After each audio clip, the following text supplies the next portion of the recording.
It is June 9th, 2026 at 4:30 p.m. Can we stand for a moment of silence and the Pledge of Allegiance, please? We'll do the roll call. Roll call. Okay. Councilmember Duhart? Here. Councilmember Spicer? Councilmember Bowers? Here. Councilmember Darden? Here. Mayor Sharif? Okay. You have a quorum, and it is now 4:33 p.m. So now can we stand for a moment of silence and Pledge of Allegiance, please?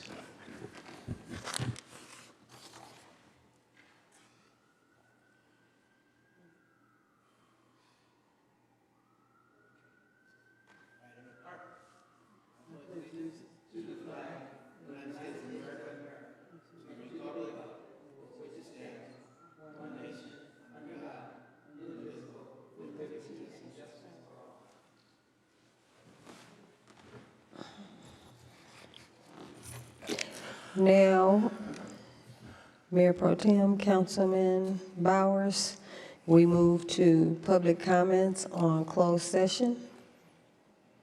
No one public signed. comment. Okay. So now you can entertain a motion to recess to closed session. Can we have a motion to recess for closed session? So moved. Second. Roll call. Councilmember Duhart? Yes. Councilmember Spicer? Councilmember Bowers? Yes. Councilmember Darden? Yes. Mayor Sharif? You recess at 4:34 p.m. Okay, we're in closed session. So we have 5 matters on closed session. Should I read those items? Okay. Thank you. First, we'll have a conference with legal counsel on existing litigation, Westmoreland Law Firm, PC versus the City of Compton, LASC case number 26STCP00887. Pursuant to Government Code Section 54956.9, subsection E1 or D2 and E1. Next, we have a conference with legal counsel, anticipated litigation pursuant to Government Code Section 54956.9, subsection E1 or D2 and E1, because there's significant exposure to litigation in one case. Next, we have a conference with legal counsel on anticipated litigation pursuant to Government Code Section 54956.9, subsection E1 or D2 and E1, because there is significant exposure to litigation in one case. Then we have a conference with legal counsel, anticipated litigation pursuant to Government Code Section 54956.9, subsection D4, one case. And lastly, a conference with legal counsel, existing litigation, LASC case number 23CMCV00709, pursuant to Government Code Section 54956.9, subsection C and D1. That concludes the items for closed session. Okay, can we retire to closed session?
Madam City Clerk, I'd like a motion to reconvene.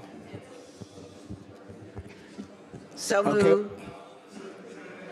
It's been moved by Councilman Darden. They can't hear too well. Can they turn the volume up? I don't know if they do it from up there. There you go. That sounds better. Tell them to be quiet. Can we ready to start the meeting, please? Can we turn off the phones and capture conversations, please? We're ready to start. Okay, Madam City Clerk, we had a motion and a second. We had a motion by Councilmember Darden and second by Councilmember Duhart. I got my phone.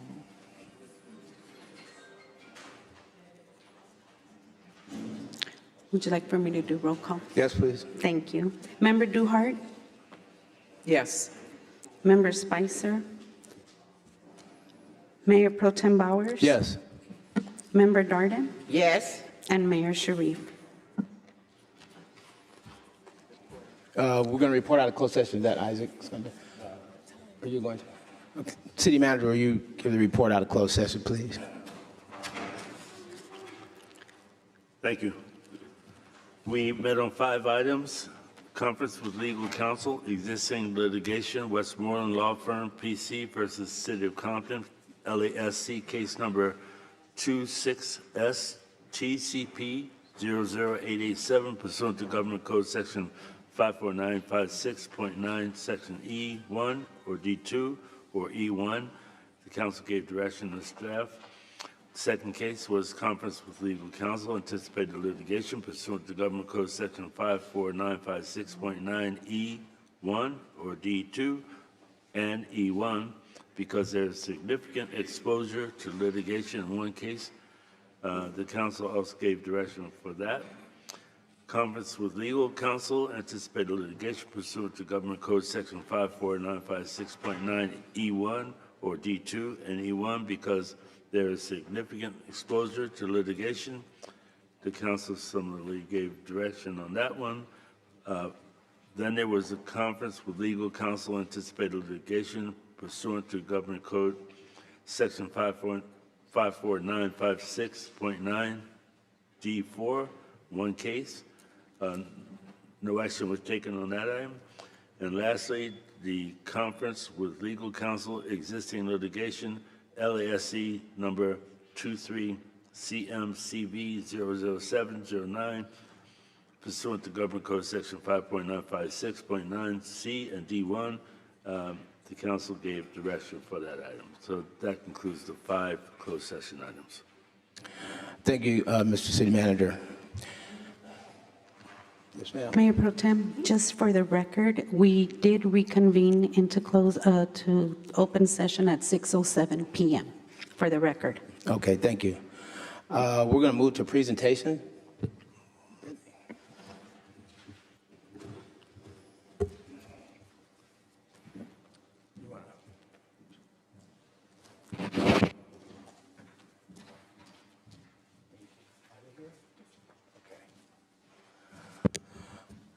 Council, can you join me on the floor for this presentation, please?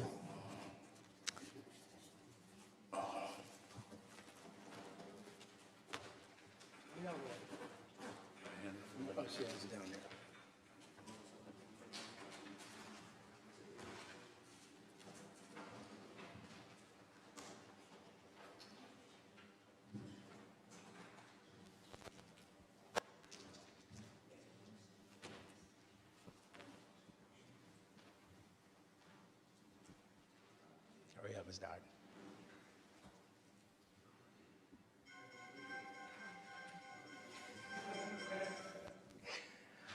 Okay, this presentation was going to be done by Mayor Sharif, and she had a family emergency this evening, so she's not able to be here. So on behalf of Mayor Sharif, who's unable to attend tonight due to family emergency, like I said, it is my honor to recognize Johnny Tatum and Jonathan Tatum during this Youth Spotlight presentation. Are they here? Can you come on up?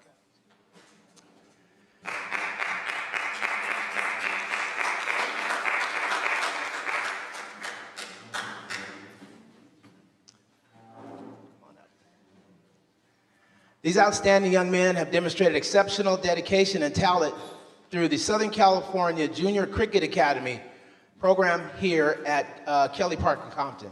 Their hard work has earned them the incredible opportunity to represent not only our city, but also California on the 2026 International Cricket Tour to the United Kingdom this summer.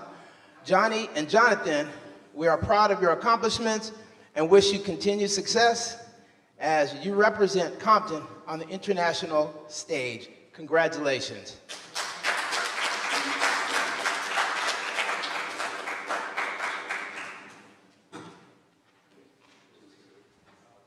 So who's Johnny first? You Johnny? You, okay.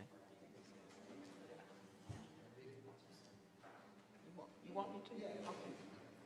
Okay. City of Compton, Certificate of Honor presented to Jonathan Tatum in recognition of outstanding achievement as a scholar athlete, Southern California Junior Cricket Academy. On behalf of the Mayor, Compton City Council, and citizens of Compton, we proudly honor you for your exceptional dedication, athletic excellence, and outstanding leadership on and off the cricket field. As a standout athlete with the Southern California Junior Cricket Academy, based out of Kelly Park, you have demonstrated the true spirit of teamwork, discipline, and community pride. We celebrate your incredible selection to represent Compton, California at the 2026 International Cricket Tour in the United Kingdom. Thank you for being an inspiration to the youth of our community and a shining example of excellence. The entire city of Compton proudly stands behind you as you showcase your talents worldwide. Best wishes and continued success presented this 9th day of June 2026, signed by the Mayor Emma Sharif, Deidre Duhart, Councilmember District 1, Andre Spicer, Councilman District 2, Jonathan Bowers, Councilman District 3, and Lily Darden, Councilwoman District 4.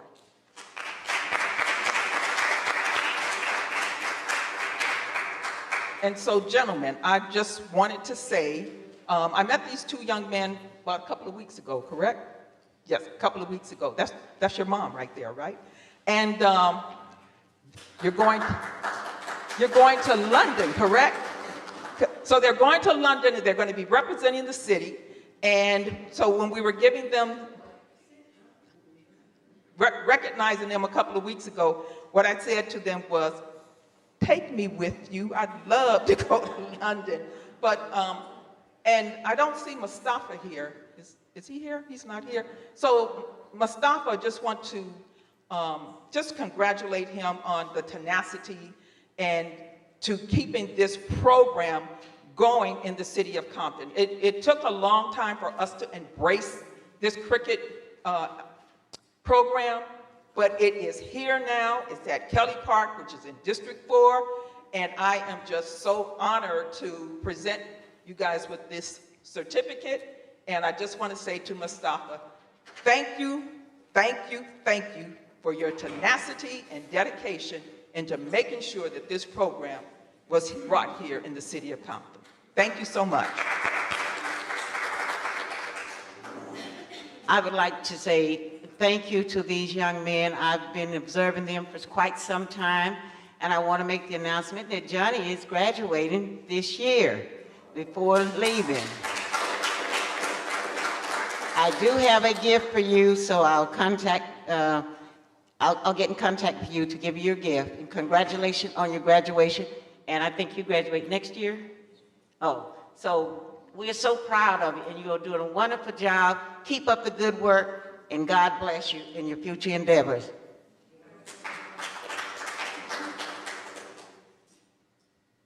I was just saying he graduates tomorrow. Just so happy. But I am proud of my boys.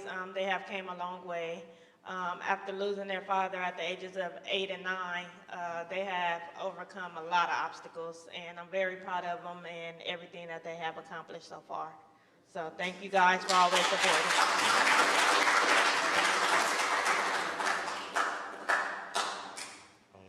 Thank you.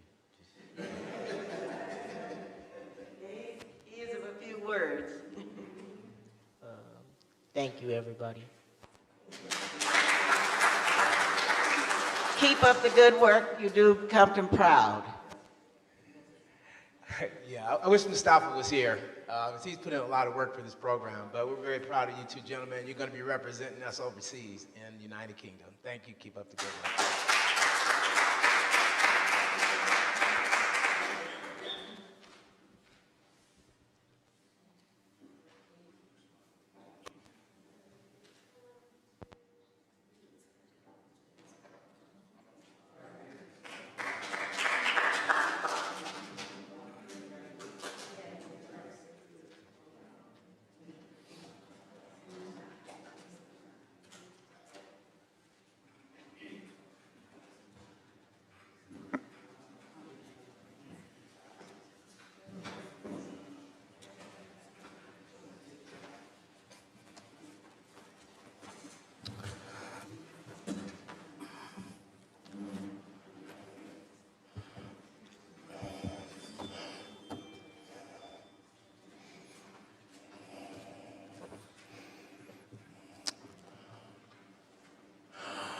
Okay, next we're going to move to public comments. These are on agenda items and non-agenda matters. The first speaker is Tomlin. No Tomlin. Patricia Gonzalez.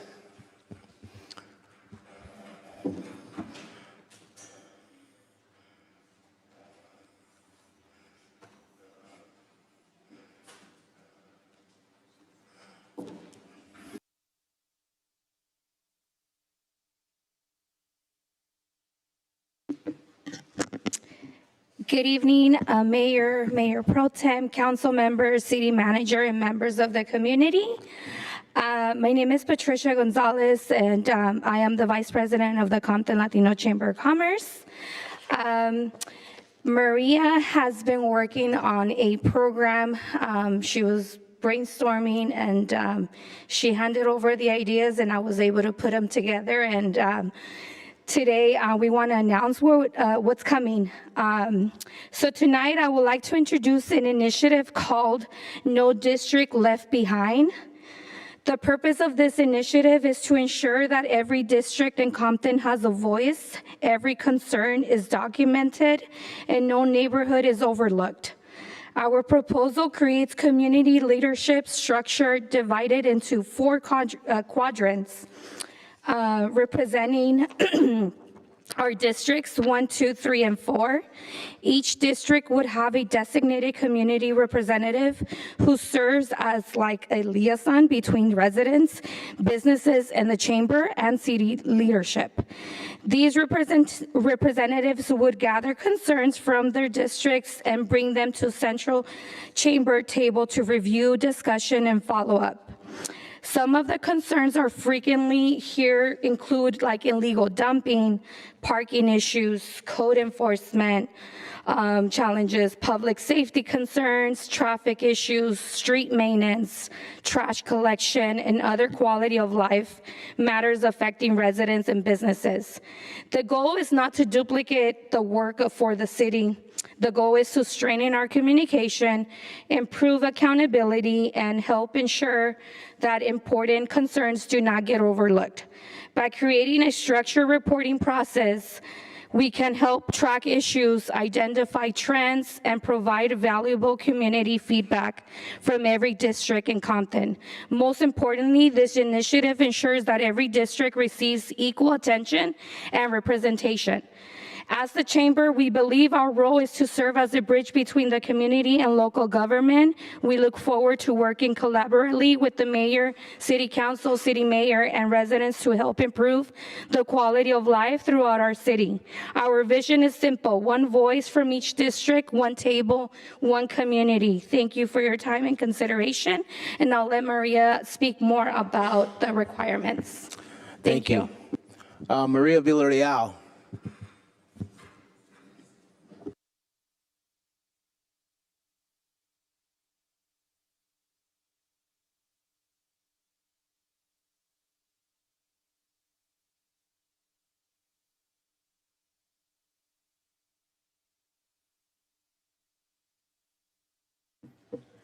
Good evening, Mayor Pro Tem, Council, and Community. As Patricia did this presentation, I just want to introduce the district, the No District Left Behind initiative. Compton Latino Chamber of Commerce has their requirements. It's not just one initiative that's going to be happening. The requirements stand like this. To serve as a district representative, you must live and work and own a business or actively serve in the district you represent. Number 2, must attend monthly chamber community leadership meetings. Number 3, must commit to serving the entire district in a non-partisan and respectful manner. Number 4 must be willing to listen to residents, business, and community stakeholders. Number 5 is must document and report community concerns accurately and professionally. Number 6 will be you must participate in community meetings, neighborhoods, events, and outreach activities. Number 7 must maintain open communication with chamber leadership and city departments when it's appropriate. Must demonstrate integrity, accountability, and professionalism. Must commit to a minimum 1-year term of service. Number 10 will be must support the mission of No District Left Behind initiative by the Latino Chamber of Commerce. Thank you. Thank you. Kinsey Jones.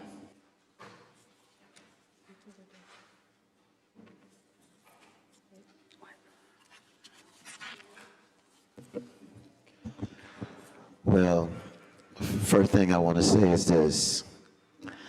I love Compton, but I see a lot of things in Compton that need to be repaired, need to be replaced. Most of all is our nightlife, street life that we have. Right now it's out of control. And I always bring up Paramount.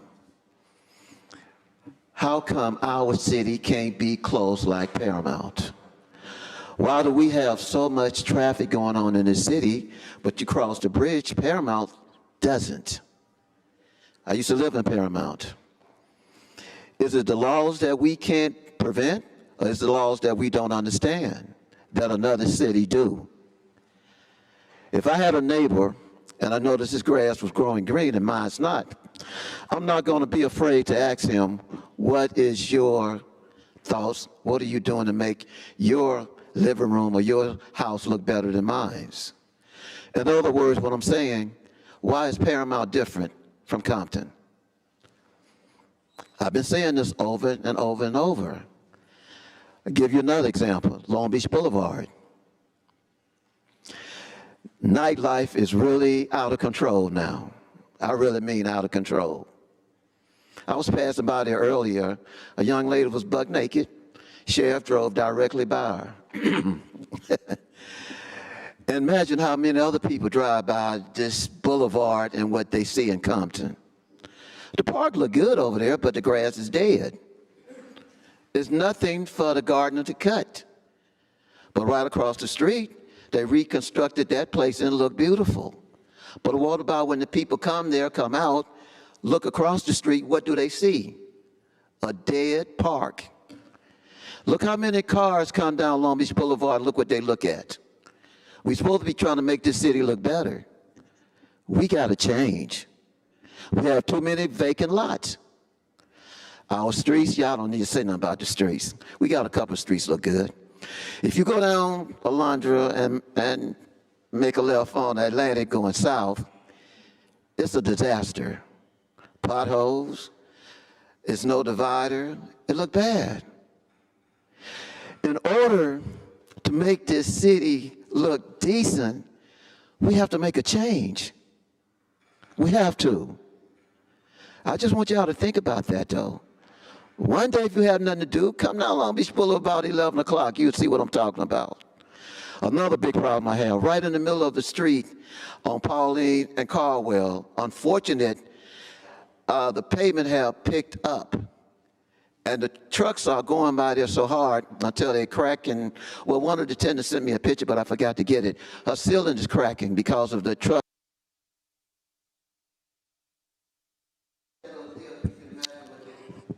Okay, thank you, sir.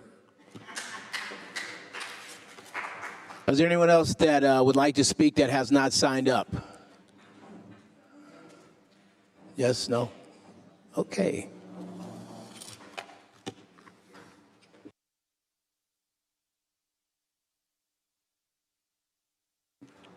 Tanya Lewis, Oh, there she goes. First District. On the regular agenda, number 13, City Manager Report. We discussed this last year about the fireworks. Okay, it's allowing the sales of prohibiting the sales of the use of fireworks. Didn't we discuss this? It was a big discussion last year that we wasn't going to do fireworks anymore. That's the understanding I got. So somebody correct me. We doing this all over again. Churches going to come in and ask for a stand to sell fireworks when we already explained to them what fireworks does to the city. In fact, we don't even need a stand because it's already happening, and it happens every year. But I got some information today about February the 3rd. There was a resolution. I don't know, the rest of the council people know about it, but there was a resolution about the voting.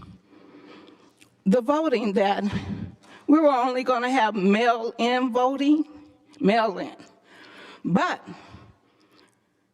before February, or during that time, there were questions about the polls and how much it was going to cost.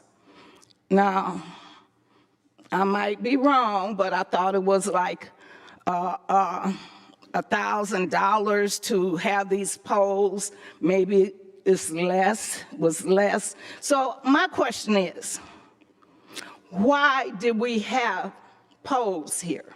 Why? When it said, well, the resolution says mail-in ballots only. So how did we get the polls, and how did we pay for the polls, and why did we spend money when we didn't have to? All we had to do was mail in our ballots. The resolution.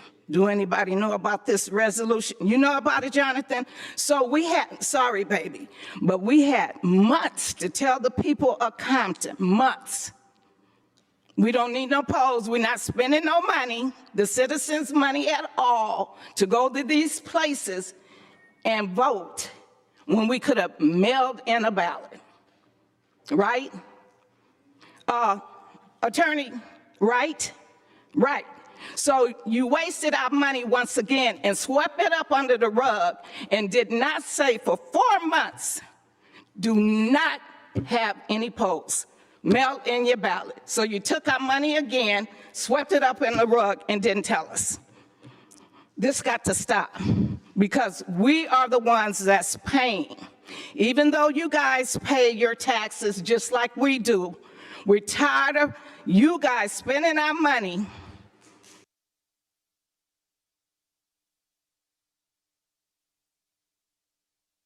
Thank you, Ms. Lewis.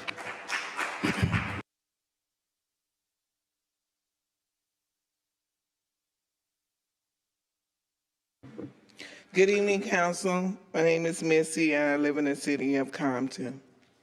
After reading the resolution, because we don't play about our money, and we do our own investigation, we went back to February the 3rd, where the resolution number 26363 is a formal action by the Council of Compton stating that the city 2026 municipal election will be conducted entirely by mail ballot only. Here's the main meaning in plain English. The city of Compton approved holding a primary nomination election on June the 2nd, 2026, the general election on November the 3rd, 2026, entirely through mail ballot only. The resolution This authorized under the city ordinance number 2325, attorney. It also states that the election will be consolidated with the Los Angeles County statewide election and handled through the Los Angeles County Register Recorded Office. Important section. Section 2 gives the city clerk authority to prepare the ballots. Notice supplies election material. Section 5 explains what happened in the event of a tie vote. Section 6 specifically authorized all mail-in ballot process. The resolution was adopted on February the 3rd, 2026, signed by Mayor Emma Cherie, certified city clerk Satra D. Zarita. The vote was unanimous. And in short, this document officially is authorized Compton 2026 election to be conducted as an all mail-in election instead of transitional, meaning going to the voting polls. With that being said, attorney, I want this election thrown out. We want it out because they violated our rights. They violated the resolution. So you as the attorney need to get with the other attorneys, look into this immediately. Not today, tomorrow, or whenever. We need it done immediately and throw this out. I have a plan B, but let me see what plan A gonna come about, because this was fraudulent. It was candidates parked at their location, caught running in and out of their location of the voting, trying to see who's voting, telling people to come vote. Then you have a nonprofit over there on Alondra. And that was a candidate place of voting. So to me, it was all fraudulent. Fraudulent. So why did the council keep, you guys didn't go through the resolution when it was discussed that we was gonna do the voting system? It was mail in. It should have been mail in.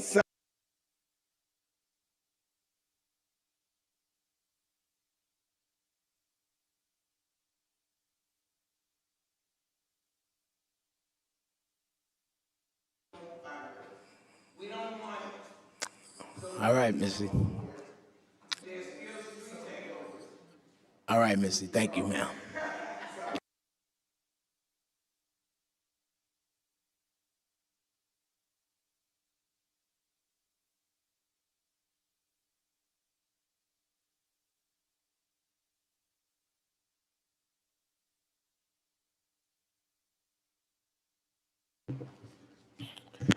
Greetings, council. Well, I have Could you state your name, please, for the record? Mark Smith, City of Compton, resident. I'm looking for clarification. In, I believe it's item 19, street sweeping equipment. And in this resolution, am I reading this correct? And I mean, I'd like some clarification that we are purchasing equipment, 3 street sweepers, 4 vendors, for the vendors to operate and street sweep it. We're responsible for providing equipment. Perhaps I'm just looking for clarification to the tune of $2 million. And if not, just correct me. That's more of a question before I go on, because that's my item. I mean, that's my issue. Are we purchasing equipment for vendors too? We're not, but we are purchasing, Mr. City Manager, we are purchasing. We'll go through the details when we get on that item. We're purchasing for the city, not for the companies. Okay, that's fine. That's all I had, but with the remainder of my time, I do support the fact that we did, I suggested a moratorium. We went with a suspension on the fireworks. You know, we have a history. It's fire season now, and we don't need to revisit this. We don't need to look back on suspending fireworks in our city. That's all I have. Thank you.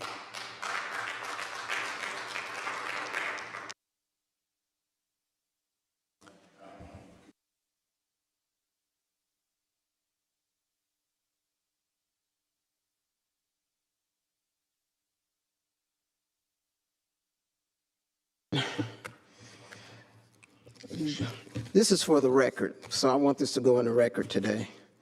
I will provide copies to you, so you'll have it stamped and received in the office of the city clerk. And today's June 9th, but this is pursuant to the resolution 26363 that passed by the Compton City Council on February 3rd, 2026 in conjunction with ordinance number 2325. The city of Compton by majority vote authorized and passed the resolution of an all vote by mail election to be held June 2nd, 2026. Hence, any ballot cast outside of the all-mail provisions contained in the aforementioned resolution and ordinance shall be considered in violation of the law governing Compton's June 2nd primary and must be rejected as a matter of law. This includes all votes cast in any mobile precinct and walk-in precincts. Now, all of you voted. Not only was it a resolution, it was an ordinance, which by ordinance means the law. You had laid down a law that we were only going to have mail-in ballots, but you broke your own law that you signed in to law. So we as citizens now are protesting that, not only protesting that, it's going to go further than that. I've contacted 1-800-CALL FBI, and I would suggest everyone else do the same, because this was a fraudulent election. Every ballot should be thrown out, period. All of these polling places, the ballots should be thrown out. Those that were mailed in can stand, but those that were thrown out, that were cast at polling places, mobile units, should all be rejected. Anytime we set an ordinance, we're supposed to follow that ordinance. And this is what is so ignorant to me. And this is a cast on all of the council because you voted for that. And this says something about you, your integrity, and that you can't be trusted. Period. And this has to stop. It has to stop. We've been having all of these illegal votes. You had Spicer sitting up here talking about fighting illegal voting at the last election, when he committed more fraud this election than anybody. We have documented proof that ballots were being paid for. Ballots were getting $75 for your ballot, even in a church.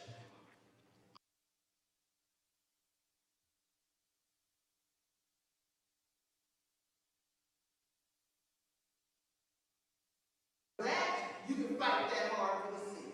Thank you, Vanessa.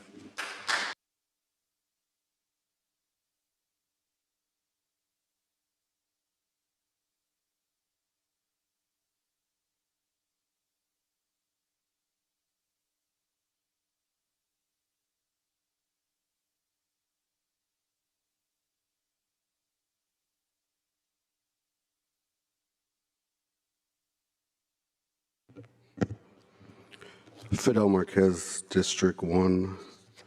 A couple of concerns that I had, City Manager.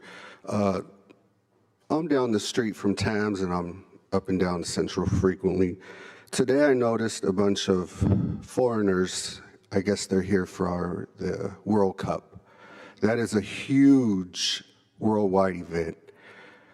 We need to get the city presentable, because we're going to have a lot of visitors in the city. So we need people to leave here with a good impression of the city, because that doesn't define us residents of who we are when they come here and see the city trashed. Especially the Rite Aid across the street from the Tams, that's horrible. That owner needs to come and he needs to be notified and he needs to clean that lot up, even though it's vacant, but it's still his responsibility. It's his property. He needs to take care of it, just like we're required to take care of our own properties as well. Also, item 13, we come across this every year, and I see it's on here for discussion. I hope the council will make a decision today, and this will be a good time to put it on the November ballot, to let the residents vote if they want fireworks moving forward, because that's the only way we would be able to remove fireworks in its entirety if we put it on the ballot. I've been noticing a lot of structure fires in the city. It's a strain on our fire department, and we need to ban these fireworks in its entirety. I'm also for this voting resolution that's been violated.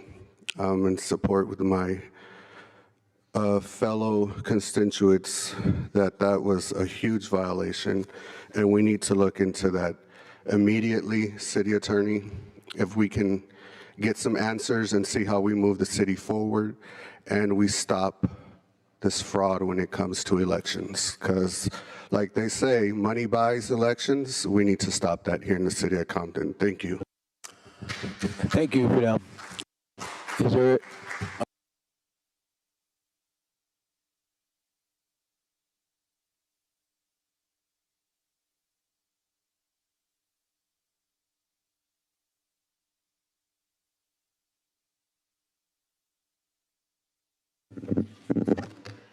Lynn Boone, City of Compton.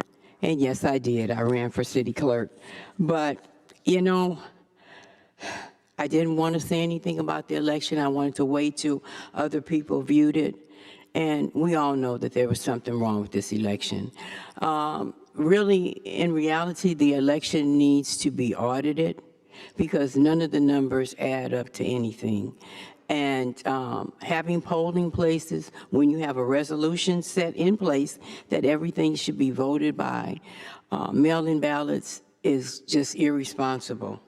Section 601 of the charter, powers vested in the city council, there's a statement there that says, it should be the duty of the city council to enforce the provisions of the charter.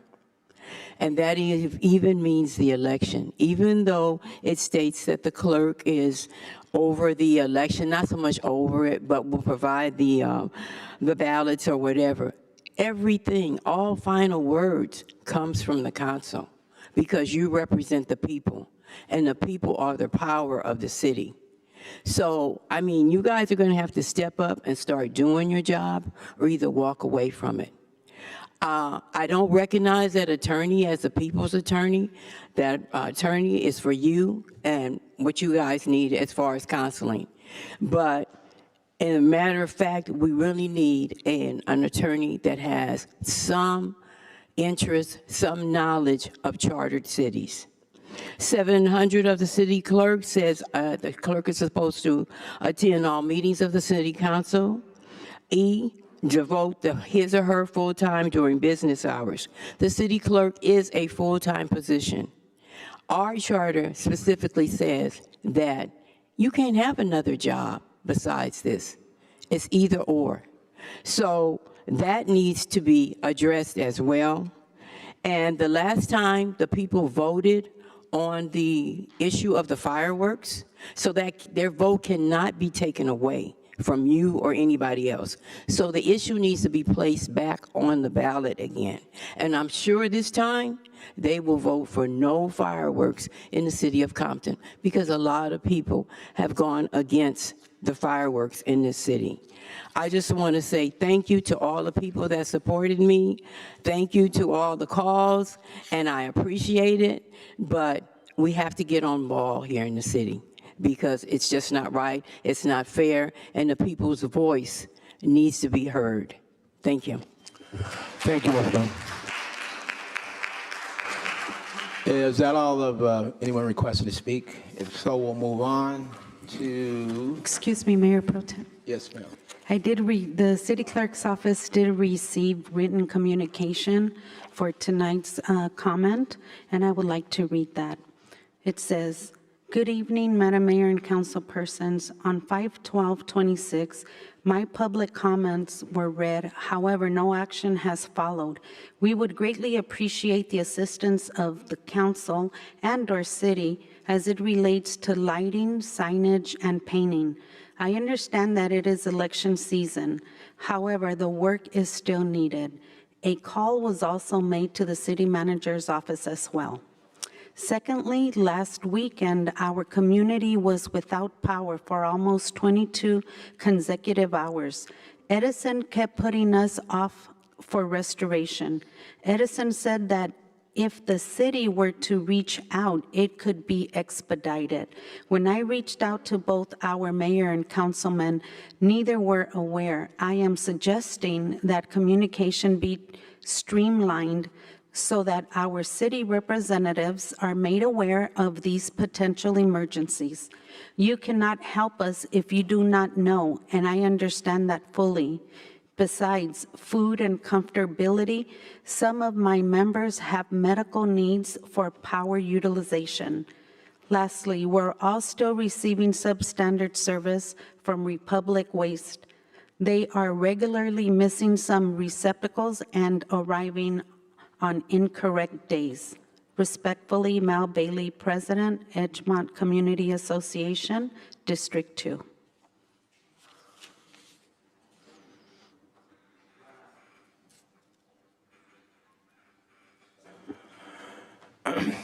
Okay, we'll move on to the consent agenda, but no, we're there to cancel that. The public hearing, we canceled.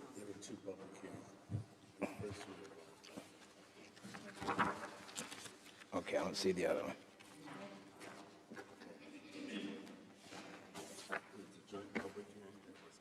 Okay. Mayor Pro Tem Bowers? Hold on. Excuse me. We do have a public hearing that was scheduled for 5:45 PM. Okay, that's we're going to do that. Okay. Okay, let's go ahead and move forward with that one.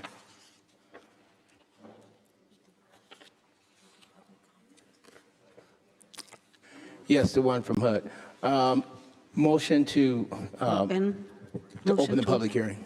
So moved. Second. Roll call. Member Duhart? Yes. Member Spicer? Yes. Mayor Pro Tem Bowers? Yes. Member Darden? Yes. And Mayor Sharif?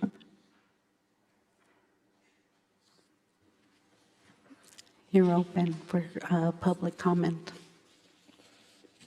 Are there public, well, the public comments after. Who's doing the presentation? You, Jamel? We're waiting on you.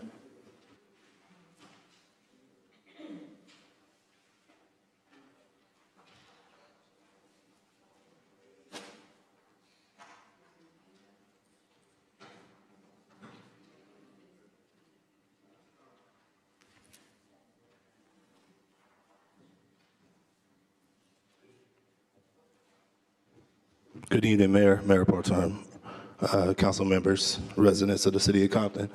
My name is Tremel Woods, and I'm the Grants Compliance Manager.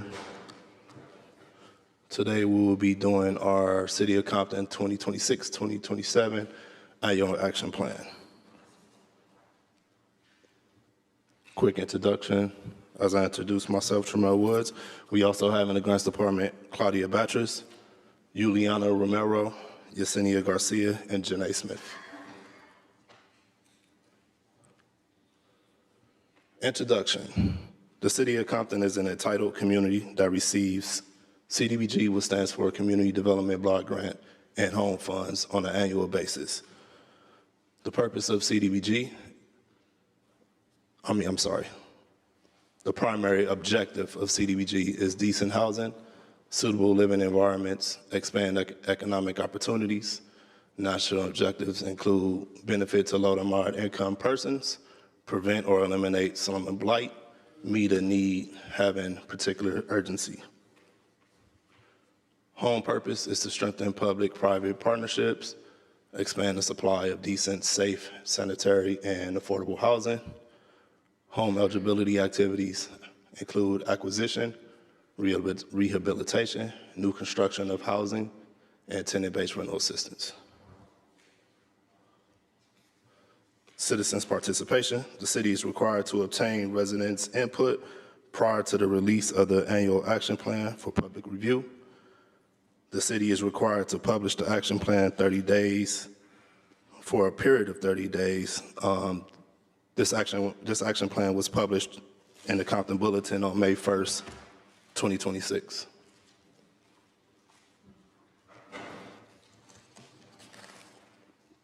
So the action plan. The annual action plan describes the activities the city intends to fund with CDBG and home funds.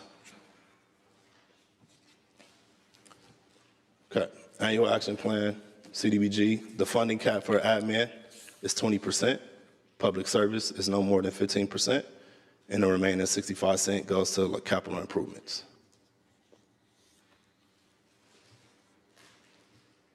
CDBG funding recommendations, again, admin is 20%.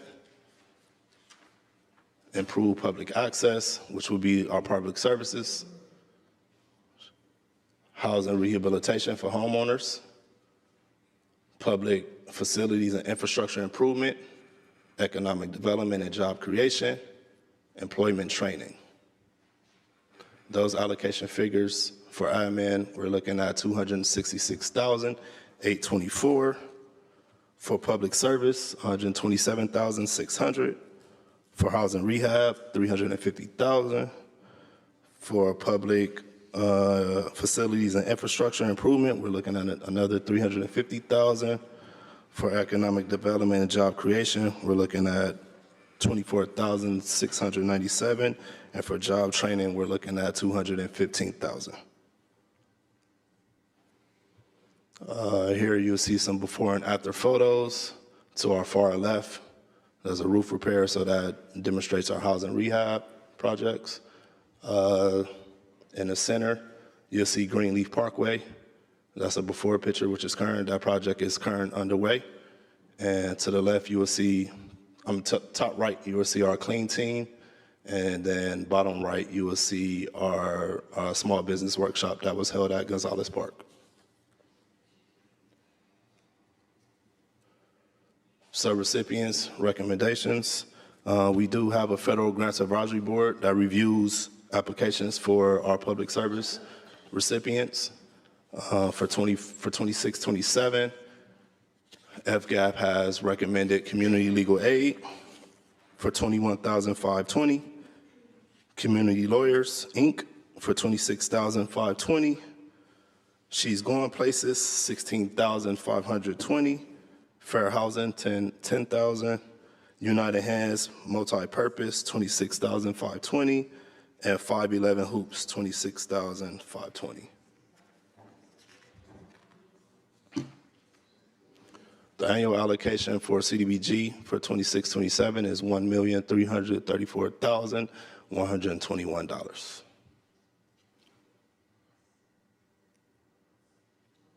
Brief description of subrecipients.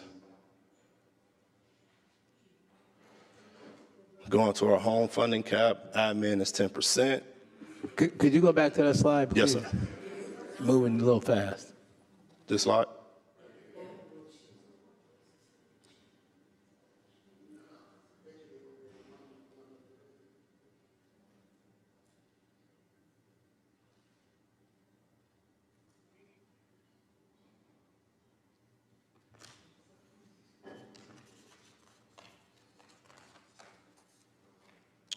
Would you like for me to continue? Yeah, I mean, they were trying to read it, and it was just moving rather fast. So just. I apologize.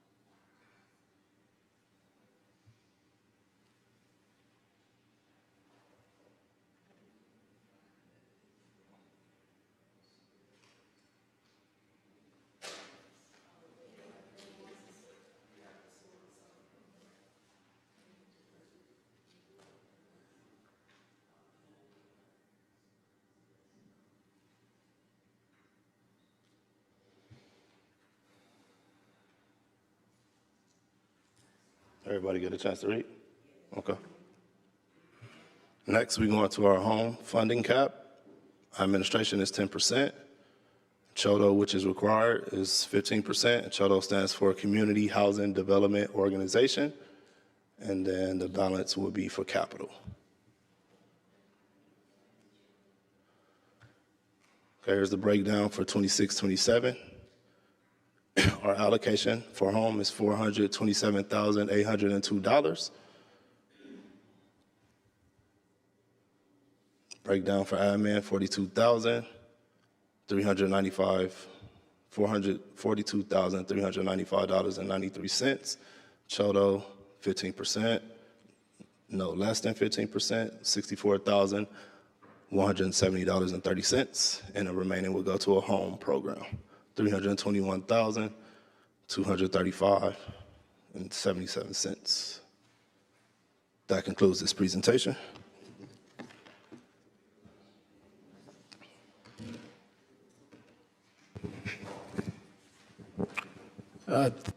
Thank you. Are there any comments from the public regarding this presentation?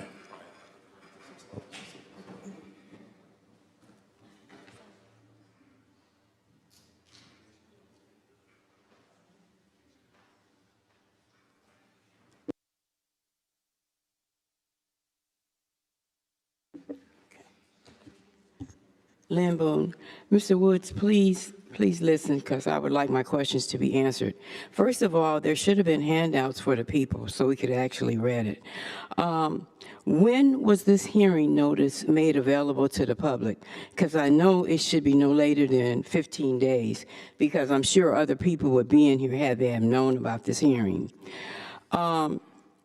She's Going Places and all the other nonprofits that were listed up there, why isn't there some type of, I don't want to say scale, but something that shows us what they have actually done as a percentage in Compton and how many people have they served in Compton? And I mean the lawyers and the other entities that are entity that is in the courts.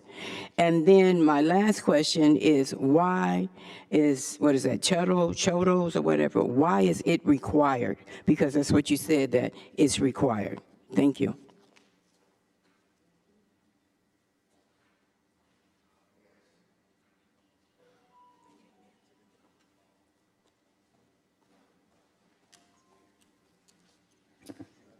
Maria Villarreal. I have two questions about this presentation. First of all, we have said that we're going to make sure that we provide this presentation in Spanish and English. And we need to start providing that to show the community that we care for them. Secondly, I don't understand, how some nonprofits get funding from the city, and they've been here for years, and they never present on this podium showing the community what they do for the community. All what we know is that we give them funding, but they never hear. They never give us an explanation or a breakdown of how much money they spend doing these services that they're supposed to provide to the community. It's just something that we never see. I'm not against the city providing funds for some people because they don't provide for everybody.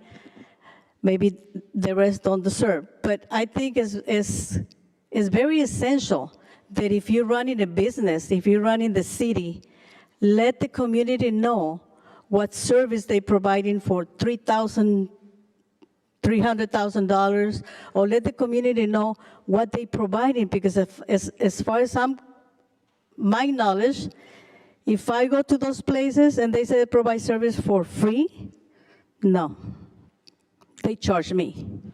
So what are they doing for the community? That's all I'm saying. Thank you.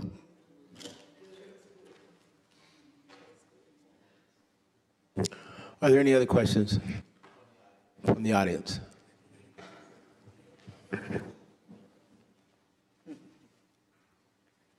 Bruce Boyden. One of the concerns I think I have for the CGBD commission is that I thought we were going to open it up to let more organizations or nonprofits be able to benefit from this program? Seems like some decisions have already been made for 2027, 2026, 27. So I'm unsure about that. Those organizations that'll be receiving, I think, 26,000 some odd dollars, that's already set in stone? I'm not sure. I'm confused about that.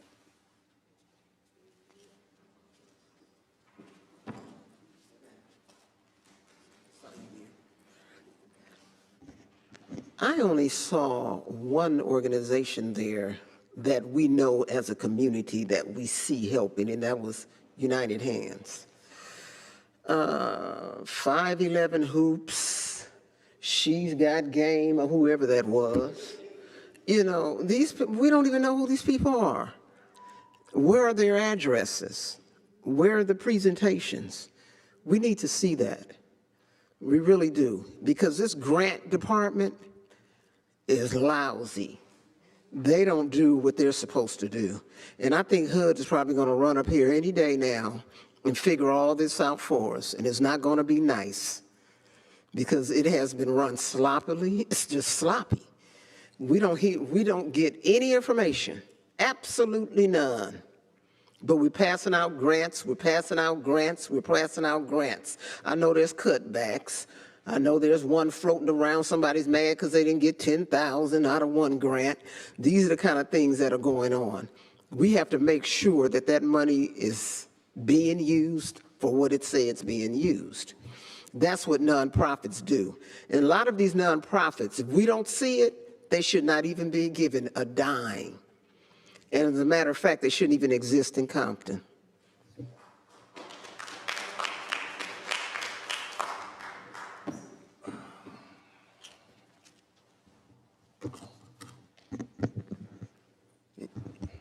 Mayor, council members, in regards to some of the questions that the community had as it relates to a public hearing, as I made clear, May 1st, the public hearing was released in English and Spanish.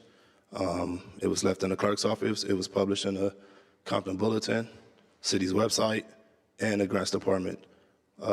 Any resident that spoke about it has never stepped foot in the grants department to see anything. Next thing, CHOTO, why CHOTO is required, that's a HUD mandate, and I can provide you with that information. It's not a city's mandate.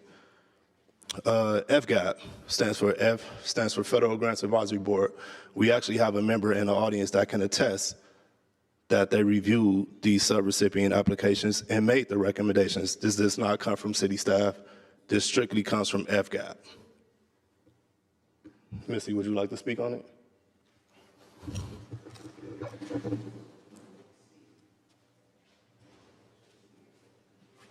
Good evening, Council. Missy, Grants Department. As Commissioner, as Tramell said, that we as a group, Commissioner as a group, we get together, we see all these various nonprofits, and we do use our minds, our thought process to determine who has the best qualification, because of the money's there, so we have to allocate the money. We just don't, me, myself, recuse myself because I am a member of the United Hands. So I see nothing of theirs. I ask no questions. I have no involvement.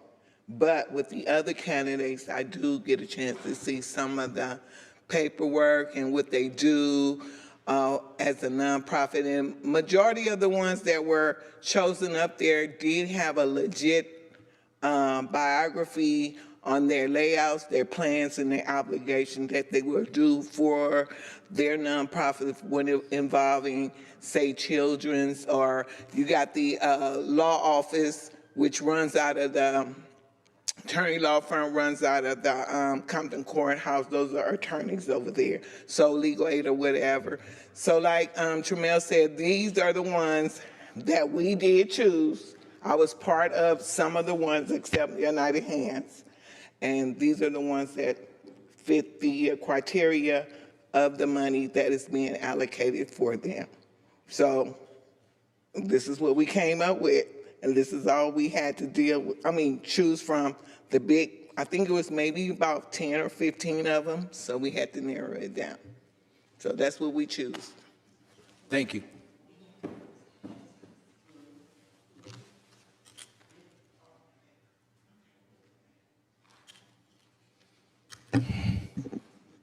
And as it relates to the last comment that grants is lousy and not doing anything, me personally take offense to that because over the years we've demonstrated a lot in terms of park improvements, youth services, housing rehab. To this point, we're at 20 housing rehabs that we've done, and we have 10 more coming down the roadblock. So to say that the grants is lousy and not doing anything is unnecessary and uncalled for. Just my opinion. Questions for comments? Yeah, we need to close out the meeting, the public hearing, and then we'll ask our questions. Can I have a motion to close public hearing? So moved. Second. Roll call. Thank you. Member Duhart? Yes. Member Spicer? Yes. Mayor Pro Tem Bowers? Yes. Member Darden? Yes? And Mayor Sharif. And Mayor Pro Tem, for the record, the public hearing did open up at 6:49 PM, and I did not get that at the beginning, so I just want to make that for the record. And it is now closed at 7:07 PM. Does any of the council have any questions for Mr. Woods? I have some, but you can go first. Ms. Darden. Yes, I have a question. I know years ago, all the organizations that were potentially going to receive funding, they would have an interview process. Is that still being done? Yes, it is. So we do a couple of things. We do a TA, what we call technical assistance. So if they need assistance with filling out their applications or things of that nature, we have 2 sessions of those. And then also the recommended agencies will be interviewed by FGAB, which consists of 8 or 9 members, I believe. Right. And they interview those agencies. And this is how we come with the recommendations. Now, aren't those interviews open to the public as well? That is correct. No, okay, so because one member, I think someone said that they weren't aware of it, so we want to make sure that the community is aware and when those hearings are held, so if they want to attend, it's available to them in the future. Yes, ma'am. Any other council? I just want to say thank you for the presentation, and we appreciate the work that you guys are doing over in the grants department. So that's it. Thank you, guys. Thank you. Ms. Duhart. The only question I had was maybe the next time that we do a hearing like this, I know that the FGAB commissioner knows who these organizations are, but it would be nice if maybe one of the representatives are here so that they can give us an overview, a snapshot of what their organization provides. Okay. Okay? Thank you. Okay. I have a few questions or comments. You said this presentation was presented in English and Spanish. Where was that venue? It was or how was it? not this presentation. The announcement for the public hearing was published in English and Spanish. Okay, so this doesn't exist in Spanish then, right? This presentation, this part, no, it doesn't exist in Spanish. The citizen input for this, you said, was posted on May the Compton 1st. Bulletin. Correct. That was on the 1st or the 31st? I thought you said The 1st, May 1st. I have a question. How come we don't use any other sources other than the Compton Bulletin? Because, I mean, it's really not seen. I mean, because I didn't even know about it. And I think I'm somewhat engaged, but I just don't see the Compton Bulletin. Or I'm not notified that I need to. Maybe it's online. I can go look for it, but I would just think there's another source or, some way to put this information out there. Absolutely. To answer your question, why it's not public in other publications, pricing. LA Times charge more, Press Telegram charge more, and under the city's procurement, you have to go with the lowest, most responsive bidder. That's always tend to be the Compton Bulletin. Are we using our social media? We do. Okay, my other question is, why don't we have a progress report or stats of the different categories, if it's whatever certain nonprofit, or, well, let's go back to the roofs. You did the roofs or whatever replacement of house. How many houses, where are they, et cetera, et cetera. With respect to the nonprofits that are receiving money, in my opinion, they should present to the public, what they've done, who they are, et cetera, et cetera. I mean, personally, I only recognize one of those nonprofits as well, and that's United Hands. And I would like to know who's getting the money and what they're doing with it. So it should be some kind of dashboard or some sort of way they can update the people, just the better communications, if you will. Understood, but it's on the community as well to come in and find out what organizations as well. Right, but I mean, I'll give you another example. I was going to ask you about the community legal aid and the community lawyers. How would I have known that they're in the courthouse? This is the first time I've heard of it. Because I was going to ask you, where's the community legal aid? Where are they? Community legal aid has been receiving funds from the city over 5 years, and they've always been in the Compton courthouse. Right, I understand, but how would I know they're at the courthouse? What would steer me to that? There's publication out there. They definitely promote their services, and residents takes advantages of their services. And the community lawyers, are they a part of that, or what's this different? That's a new organization. I'm not exactly sure where they're at, because as I mentioned, staff doesn't review proposals. FGAB reviews its proposals. Okay, I'm just thinking the information should be presented in multiple resources, if you will, to help get the word out. Because again, I just think the communications overall is not that good on it. Absolutely. So what we can do is we can get snapshots. We can have those out to mayor and council, and then as it relates to the community, we can put it on all social media platforms, try to put it on the website, and they're always welcome to come to the grants department and pick up a copy as well. Thank you.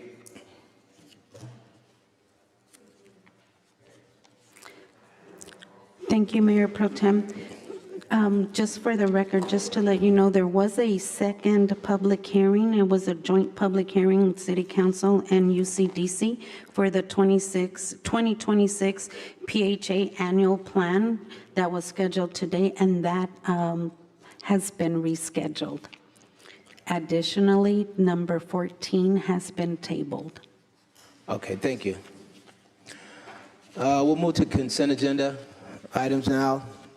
Consent items are routine and expected to be non-controversial. They will be acted upon by the council at one time without discussion unless a council member requests an item to be removed or discussed.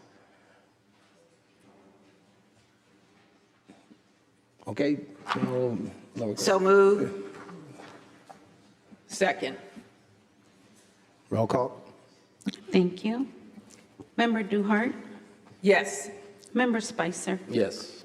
Mayor Pro Tem Bowers? Yes. Member Darden? Yes. And Mayor Sharif? Okay, we'll move to the regular agenda. The first item is city manager's report.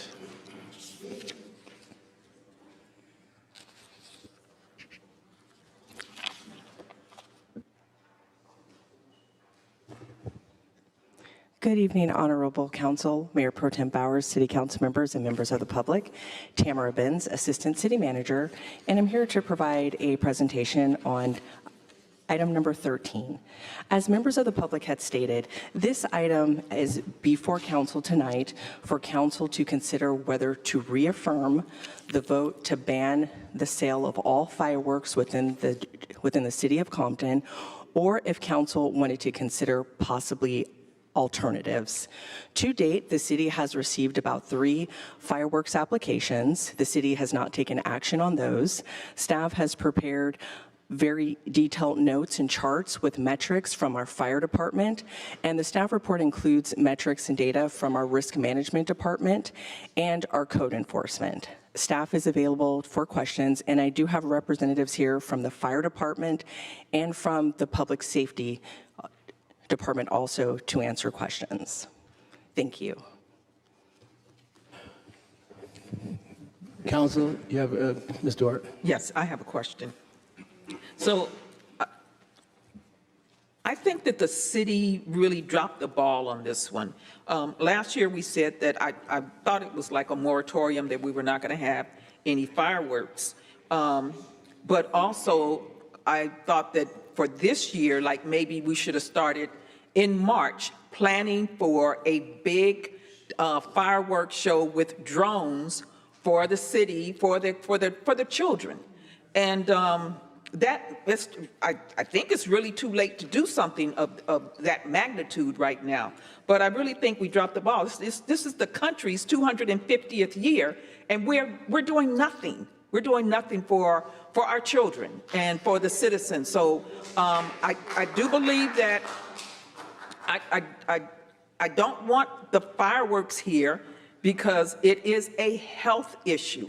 And it's dangerous. It's just dangerous. I know that everyone has seen recently on the news where I believe there was a truck traveling and it had fireworks in it, and it just exploded on the freeway.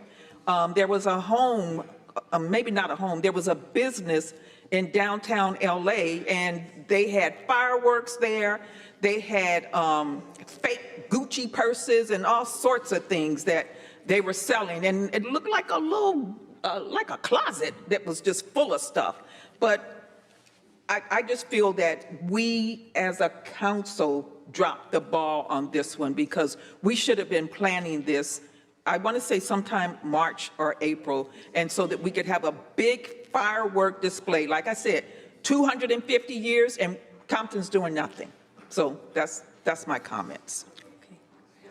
Thank you very much, Councilmember Duhart. I did want to share with the council, I have received information from our Parks and Recreation Director, Sprague, that the city is planning on hosting a community picnic on Thursday, July 2nd at Kelly Park from 12 p.m. until 5 p.m. It is not on 4th of July, but families are invited to bring their blankets and lawn chairs, and we will be holding a festival. Again, Councilmember Duhart, it's not to the length of what you are describing to celebrate the country's 250th birthday, but I did want to share that the city, along with our recreation department, does have something planned for the community, but no, it is not on the level that you have described. And Kelly Park, there's no parking. So that's not a good place to have a picnic or anything else. You know, well, you understand my frustration. So absolutely, that's just my comment. Yes.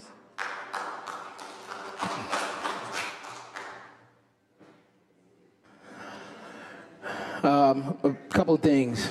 I know this was discussed to have a public event.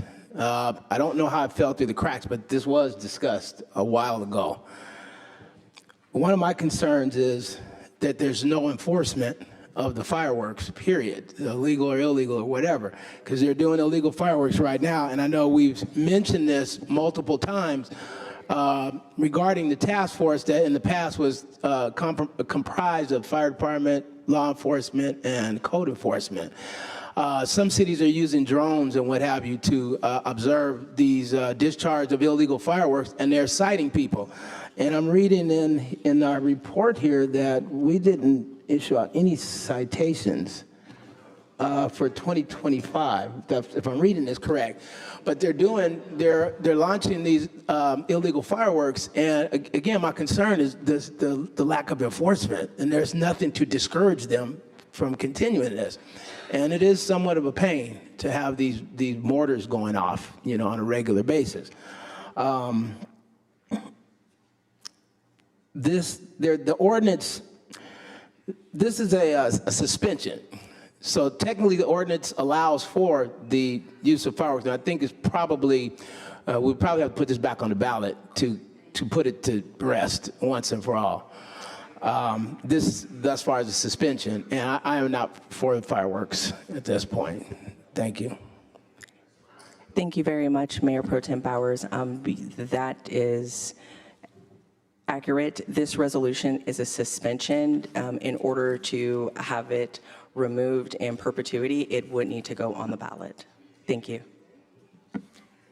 I have questions or comments. So what are we doing for banners that states no fireworks, or no? I noticed in other cities saying no illegal fireworks, but last year at the last minute, There were a few places where they had the sign saying fireworks are not permitted, or something to that effect.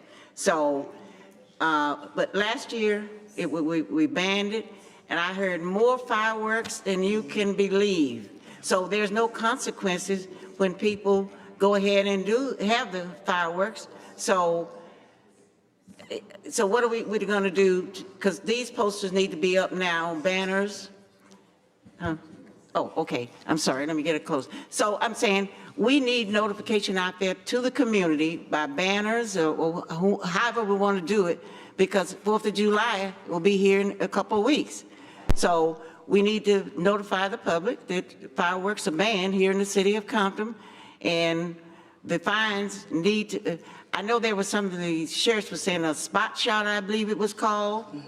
Okay, but we need a report from them if in fact they've cited anyone. So these are my concerns. And I had mentioned several years ago, we need to have a big fireworks for the whole community. I remember years ago when I worked in the fire department, we did have one over at Gonzalez Park, out in the rear there of the fire department. Turned out beautiful. So Gonzalez Park is a bigger place, more parking, etc. would be ideal. You know, we have the Dodger baseball section there. So we need to look in it, but it's rather late at this point.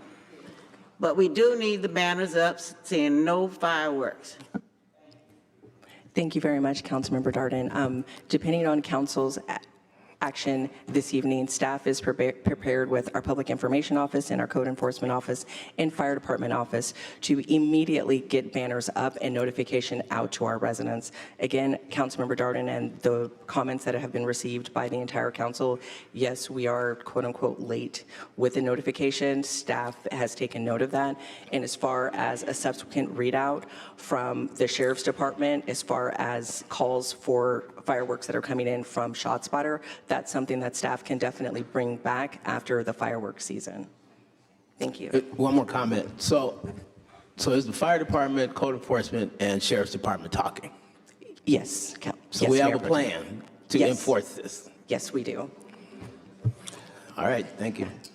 Assistant City Manager Benz, are we planning to put this ordinance on the November election, or on the November ballot at all? Is there any conversation about putting this ordinance on the November ballot? Councilmember Spicers, that's the intent of having this item on the session this evening. Is staff is ready to receive direction from council. So if that is the direction that council provides staff, I would then subsequently work with our city attorney's office and our city clerk's office, along with the charter committee, to ensure that that makes it on the ballot. And the deadline for items to be put on the November 26th ballot, they must be received by the registrar recorder by August 14th. Okay, we have this conversation every year, and when it was on the ballot, residents voted to have the fireworks here, and when residents come here to council meeting, the residents that show up don't want the fireworks, so it puts the council at in a position. I think it's best that we take it back to the ballot and let the residents make the final decision on it. As for this 4th of July, I really don't even have an opinion. I can care less. Thank you, Councilmember Spicer. If that is the direction of the council, I'll leave that up to the Mayor Pro Tem. Staff is happy to take that direction and bring a subsequent item back for council to vote on, being that's not on the agenda tonight for council to vote. If you'd like to bring back a fireworks item for the November 26th ballot. Do it. Received. Yeah, I agree. I have one more question. Is it absolutely too late to have a fireworks show with drones by July 4th at Gonzalez Park at the Jackie Robinson Stadium? Is it too late? I got to be at Gonzalez. Because I wanted at Gonzalez. Standing in front of you, Councilmember Dewhart, I'm going to advise that I'm unable to definitively say yes or no. I'm happy to check with staff, but I know that we do have our budget hearing scheduled for next week on June 16th, and that type of show and presentation was not included in our current fiscal year 25-26 budget. So that's something where I would have to get with staff, but just being realistic, that's not something that's been budgeted, and we only have about, 20 days left of this fiscal year. I just asked. Absolutely. All right, thank you. Thank you. Thank you, Ms. Penn. Thank you. Thank you. Item number 14, unfinished business, has been tabled at the request. Excuse me, Oh, I'm sorry. Mayor Pro Tem Bowers. We didn't need to vote on We this. would need a vote. Can I get a motion for this? So moved. We're just closing the discussion, correct? I thought we had already. Might I I clarify? thought we need to vote. I thought we're. Mayor Pro Tem and Council, might I clarify? The motion would be, it sounds like, to postpone the item and bring it back for consideration with, correct me if I'm wrong, but did you not say that you wanted the fireworks item to possibly come back on the ballot? Yes. So it would be to postpone the item for consideration to include the item with that item, to have a staff report, to have the item on the ballot. So the following week, or whichever week you would prefer, you would be moving to do that right now. Right, but we're maintaining the suspension. Correct. You'd be maintaining the suspension, but it would be to move to allow for that item to be postponed, to allow for you to have the item added to the ballot with the staff report. So when you come back for the next meeting, or whichever meeting you select, the staff would have direction, and then if you so chose, you can have the item approved with that measure. Okay. So she did the motion. Who's the motion? So move. Second. Roll call. We're going to do a voting, and you have 15 seconds. Just a moment. Ms. Dewhart, you had something? Oh, I'm sorry. We're voting to bring it back. Is that what we're voting for? I need to know. Correct. Instead of it being you voting on the item as written, you would be voting to have the item postponed to have the potential ballot addition, so that way you can direct staff to have that item moving forward. Okay, thank you. Can you start the voting over? Start the clock over.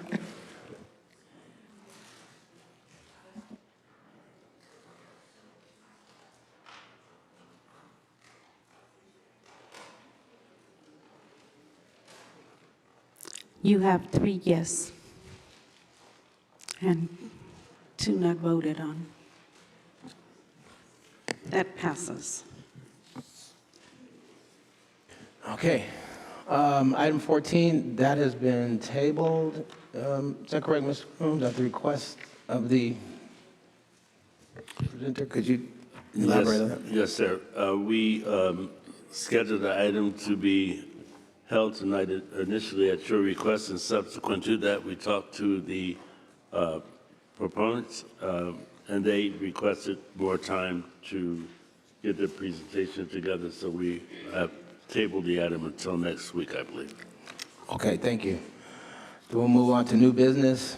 Item number 16, a resolution of the City Council of the City of Compton authorizing the city manager to enter into a multi-year employee health services agreement with Carbon Health and establish a purchase order not to exceed $75,000 for fiscal year 26-27. Is there a motion? So moved. Second. Discussion.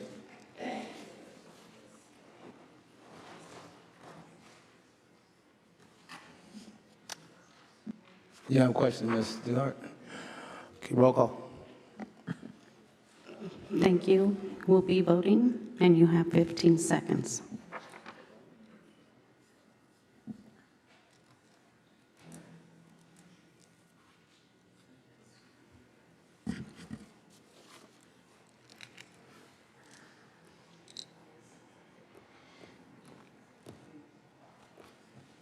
You have 4 yes.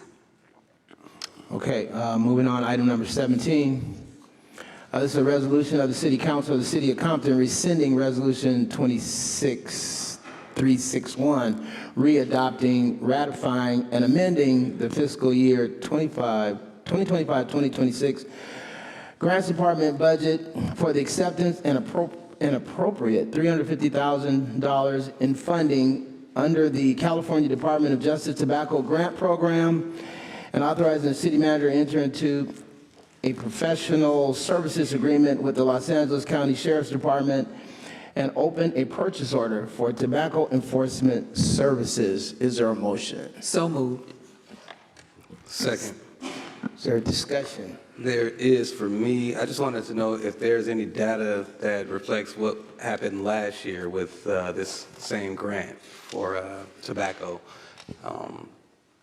Were there anything that happened via the sheriff's?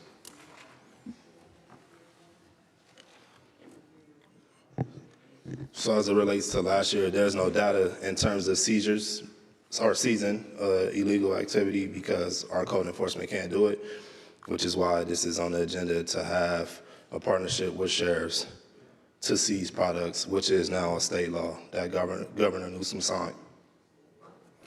So the sheriffs will be going out to make these pop-ins on the tobacco shops? It's planned to be a joint effort between our code enforcement and LA County Sheriff's Department.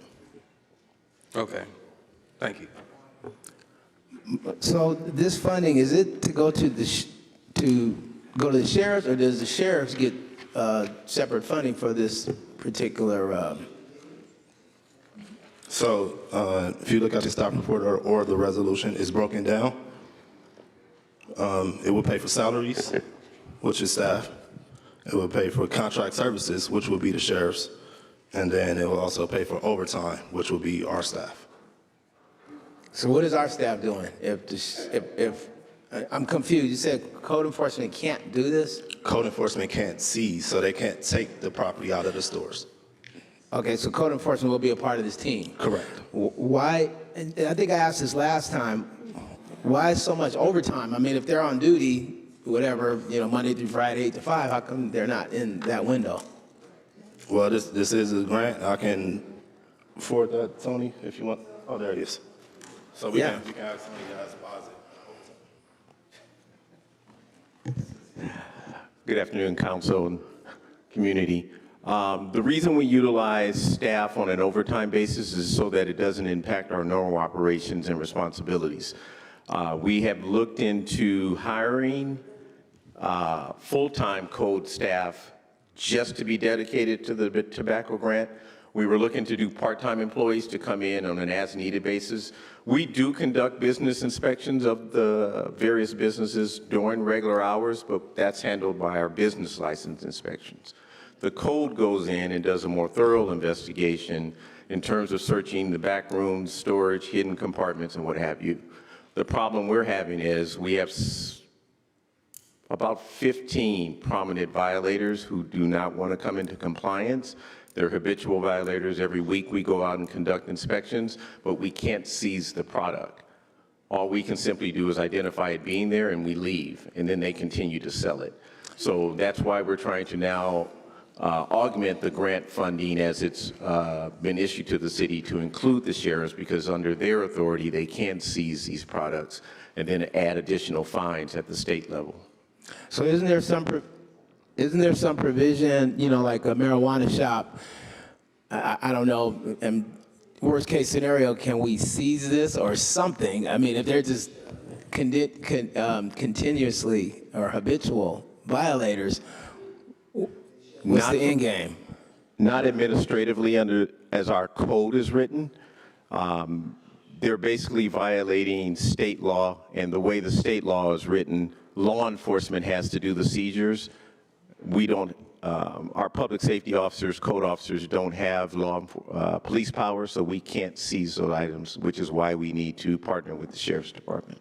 But there's nothing to discourage them from continuing to be habitual. Well, we do issue citations. I can tell you in the last year, I think we've issued over $100,000 in administrative penalty fines to businesses that are operating illegally in the eyes of the state law. I think we've collected about $75,000 in fines. I believe there's about 25,000 that haven't paid yet, that are still pending.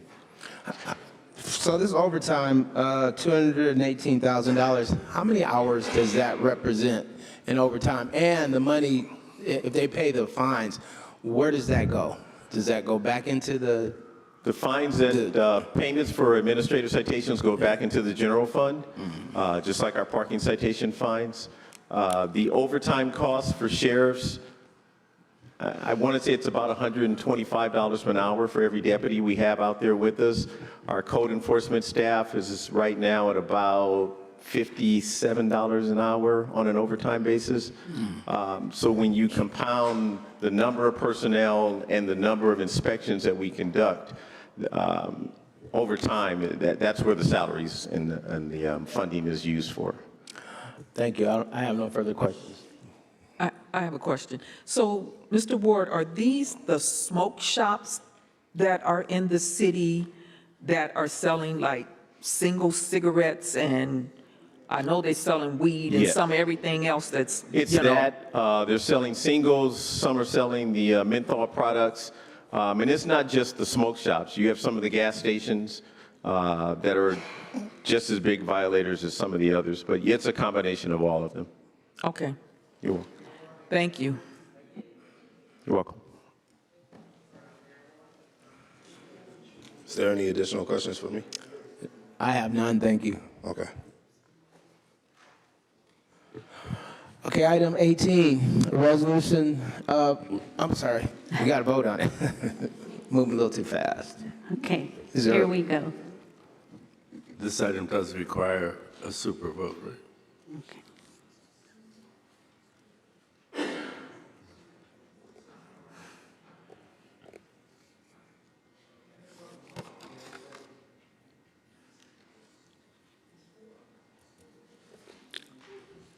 You have 4 yes. Okay, thank you. Item 18, a resolution of the City Council of the City of Compton authorizing the city manager to enter into a 3-year service agreement and establish a purchase order with Service First to perform aquatic pool maintenance services for Looters Park and Gonzalez Park at an amount of $703,800.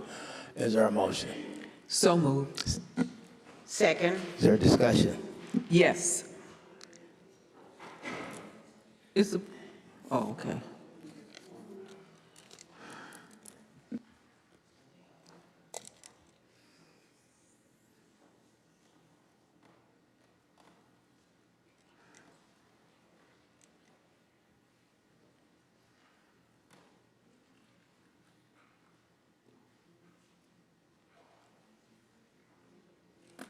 Good evening, Council.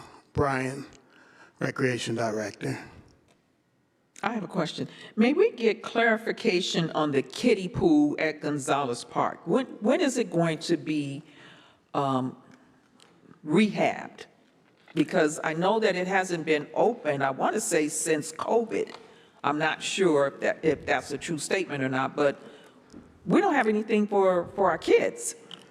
Yes, the kiddie pool, we recently finished the assessment of what it's going to take to get that kiddie pool back up and operating.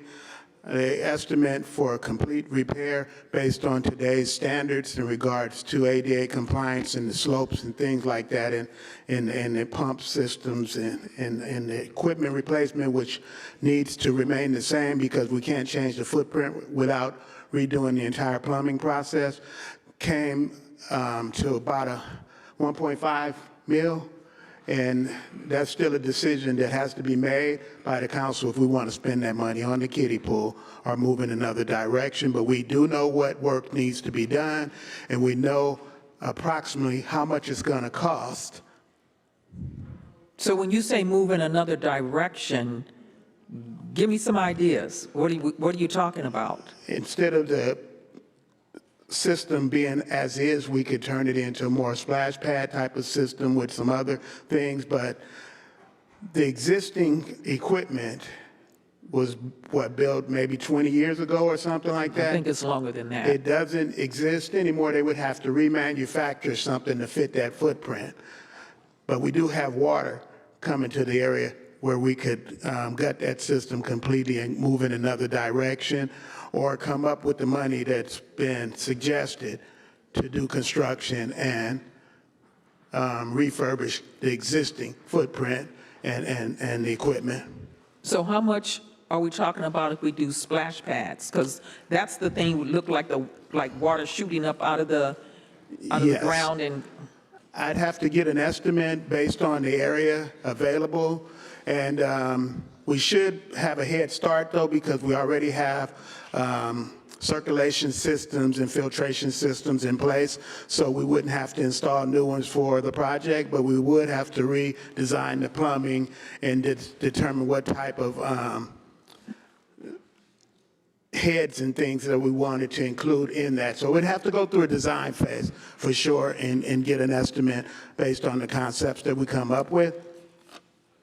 Okay, and my other question is, I think last week someone said that we don't have any type of summer programs or activities for our youth.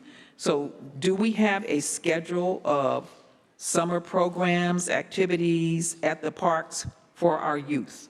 Yes. The city is running summer day camps at all of our parks this summer. We have morning and evening swimming lessons, recreation swim. We have youth baseball, basketball, and football currently going on at the same time this summer.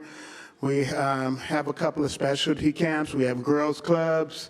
We have clubs for youth with special needs. And that's all currently going and will continue throughout the summer.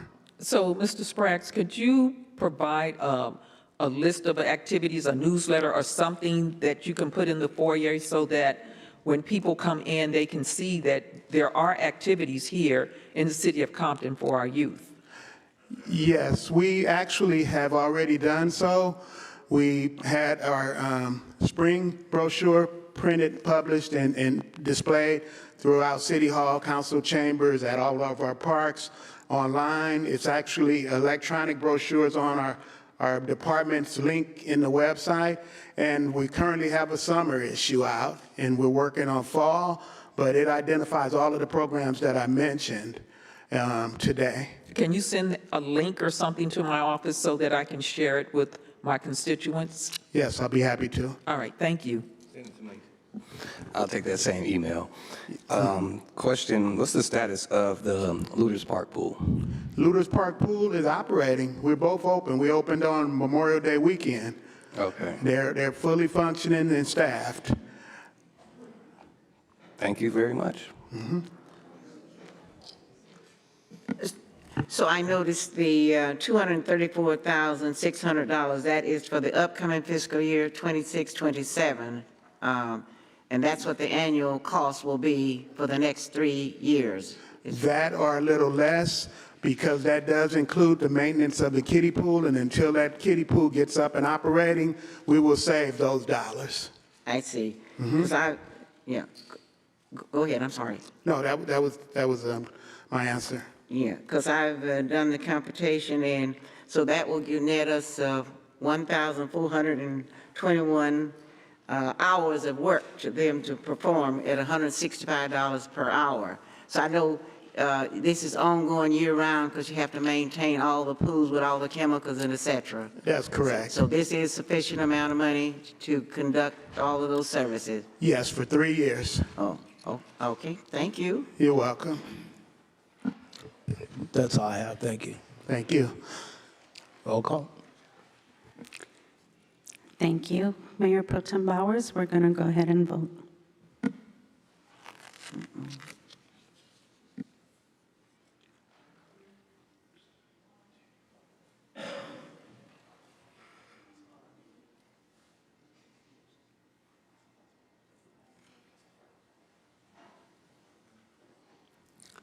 You have 3 yes.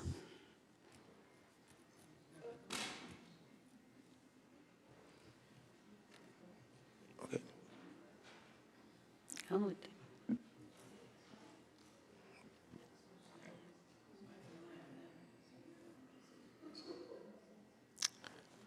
Okay.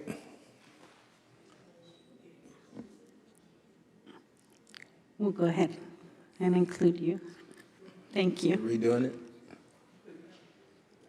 All right, I have to redo it. I have to redo it.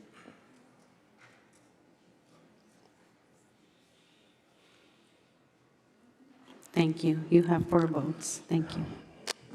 Thank you, thank you. Okay, item 19, a resolution of the City Council of the City of Compton authorizing the city manager to execute a 5-year lease purchase financing agreement and establish a purchase order with Lease Serving Center, Inc., DBA NCL Government Capital for acquisition of 3 street sweepers in an annual amount of $401,072.62, and approving a 1-year agreement and establishing a purchase order with Sweeping Corp of America for street sweeping services in the amount of $1,408,320. Is there a motion? So moved. Second. Discussion. Yes. Yes. Is anyone going to come to speak on this item?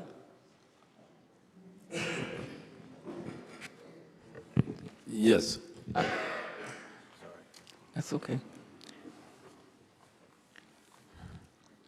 Marcus Harris will speak on the item. So, Mr. Harris, I have Yes. questions. Did this go out for an RFP for this contract? It did not go out for RFP. What it did, I did speak to, I invited all of the major contractors or major street sweeper manufacturers to come out. We spoke to each and every one of them. What we did, we used a Sourcewell, which is a government cooperative program where government entities, education, school districts can actually go and pull manufacturers and resources from that source. The Sourcewell, the government goes out, they put out their own RFP. All of the contractors, whoever want to bid on these government programs, bid, and then government entities like the municipalities and school districts can pull because these are already being vetted by United States government. And then how was this particular company selected? Well, a few ways. So last time we entered into this street sweeping in-house, we chose a company that had a long distance, which meant that our maintenance programs were not efficient. So this company, one reason they was selected because they were near. They are in Norwalk instead of Pasadena or Laverne, right? Secondly, all the prices were basically the same, but this company was very proactive in showing us their sweepers. Also, the company owner came out and spoke to us. They provide us with 3 to 4 sweepers to test. And then from that, we actually chose this bidder. Okay. Do we have a picture of what this street sweeping machine is going to look like? Yes, we have a picture. I can give it to the city manager. We do have a logo, but I would like the city manager and city council to take a look at the logo before, of course, before we place it on the machine. Okay. And who's going to be providing the training for our staff? So the training will be done by MME, Scorch Sweeping. Actually, our mechanics will be flying out, I think, to Utah to look at the machines, get hands-on training. And then also, they will be training our staff with other sweepers they have in-house. They will provide 3 street sweepers for 3 of our staff, and they will be driving our staff around, and including the contractor, the sweeping contractor, our staff will be riding with them also. Okay. I have 3 more questions. and this might be for Mr. Ward, will parking enforcement be in front or behind this street sweeper as it's going up and down the streets so that cars that are parked when they're not supposed to be parked there will receive a citation? And I got two more questions, so we'll wait. When Mr. Ward comes up, he can answer that. Does the machine use water? Yes. You use water, provided we're going to be AQMD certified, so machines will be providing water. Okay. And my last question is, maintenance a part of the contract? Yes. So maintenance is a part of the contract.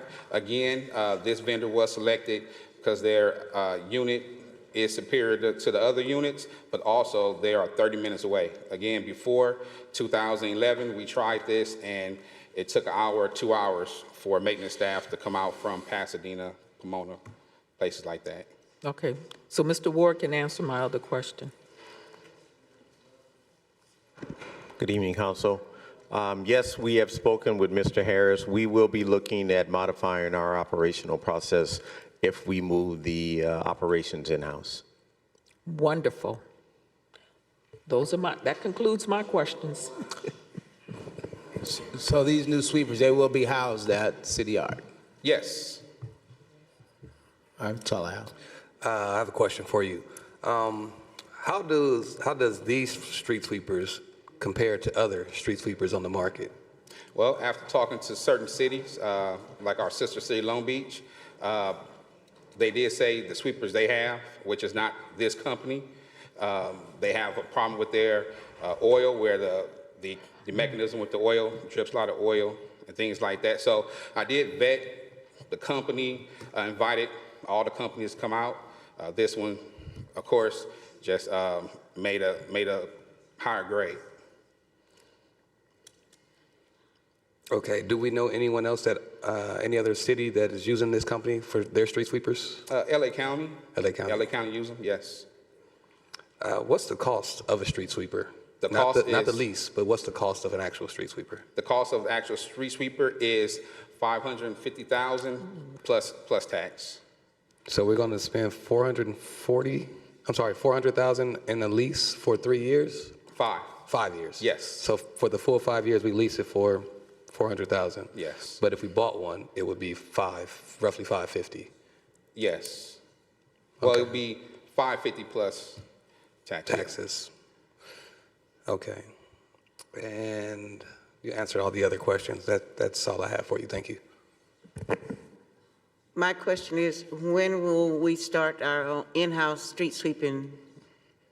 So we're about 240 days out.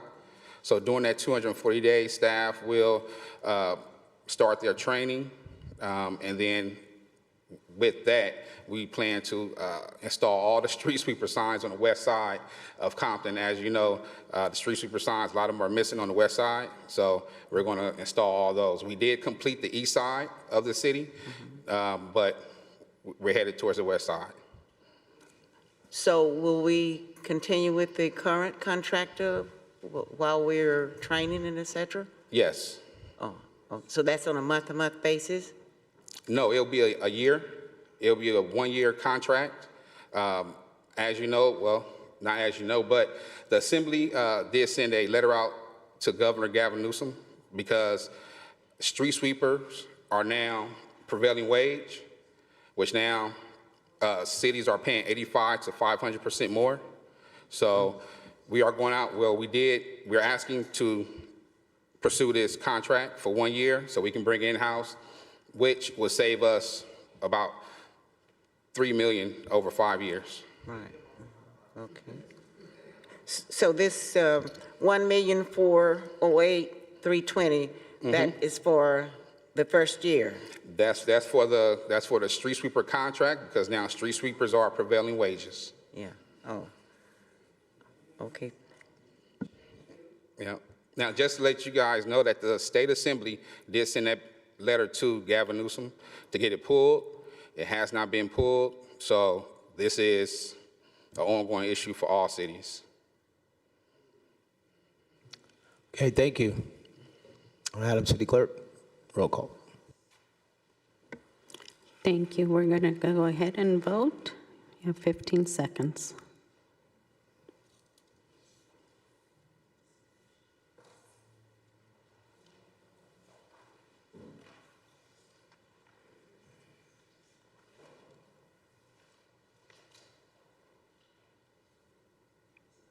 And you have 4 votes. Thank you. Okay, item number 20 is a resolution of the City Council of the City of Compton authorizing the city manager to establish a purchase order with EL Gran Torino for the purpose of providing emergency beehive removal, brick wall repairs, and chain link fence repairs along the Compton Creek corridor and at 551 West Cypress Circle, Compton, California, in the amount of $150,000. Is there a motion? So moved. Second. Is there a discussion? Yes. So my question is this money only for repairs at 551 West Cypress Circle or Sunny Cove, or will we be using this money throughout the city to address beehives? Because this is not the only place that there are beehives in the city. So this money should last us for the rest of the fiscal year. As a lot of people don't know, but we've been hit pretty hard this year on that Compton Creek with the fencing. So a portion will go to the beehive that's been at that address for, I found out 2 weeks ago, for about 5 years. The bees do get removed, but for some reason, they come back. So it's a continuous thing. This is a one-time fix solution that this resident will not have bees again. And then we're going to continue fixing and repairing the Compton Creek fencing as it's removed. So basically, this money is for repairing breaches in the fence and in the cinder block walls, correct? Yes. Okay.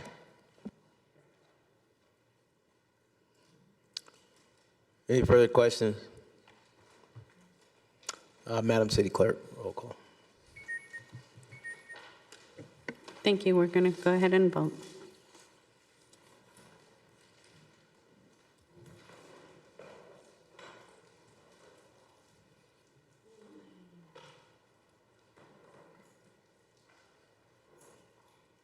And you have 4 yes.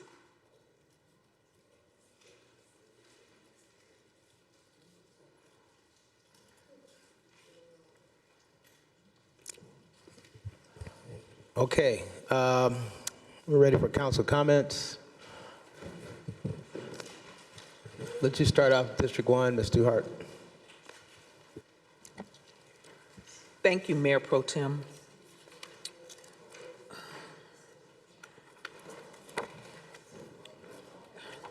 Okay, I gotta find my.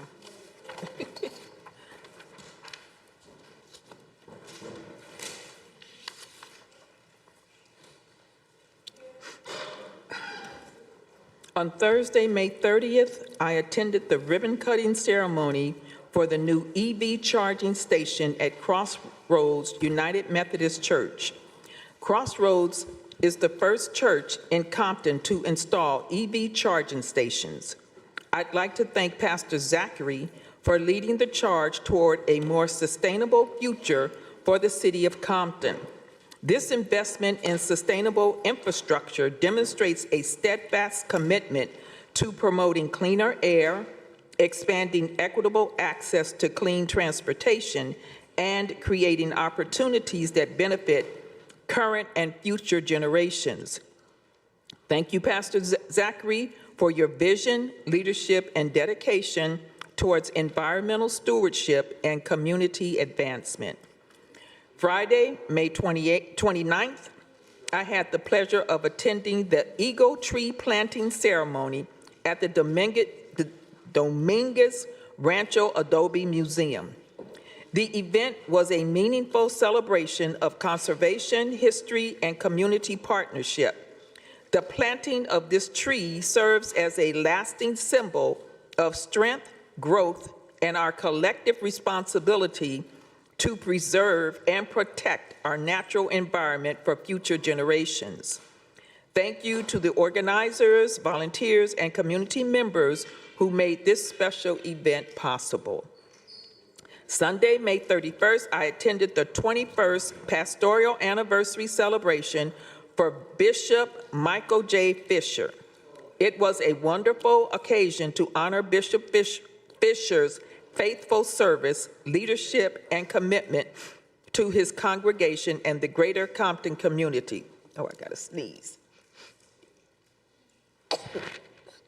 Excuse me.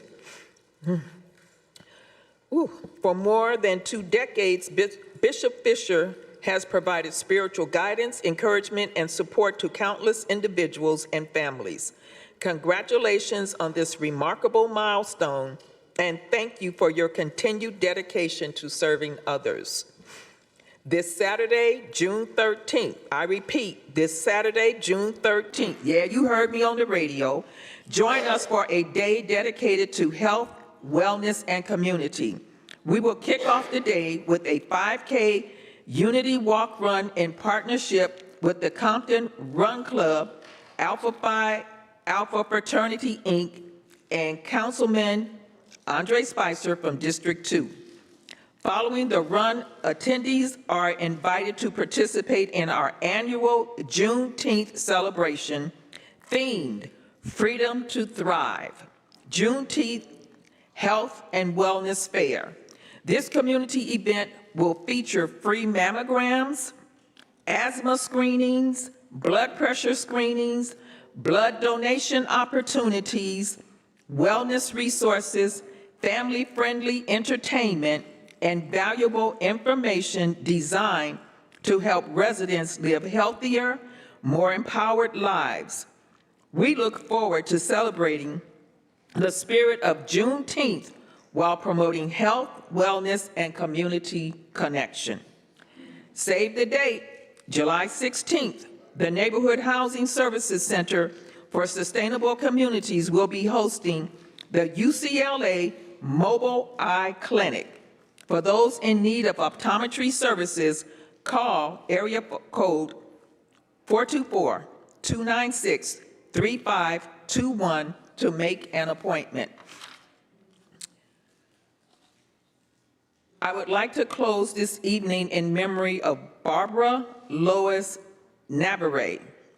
Ms. Navarre was a longtime Compton resident for 50 years. May her memory continue to be a blessing and live on in the hearts and minds of those she loved and touched. And in closing, I want to thank you all for coming. Oh, no, I have a question. City manager. So we received complaints about the ballots. And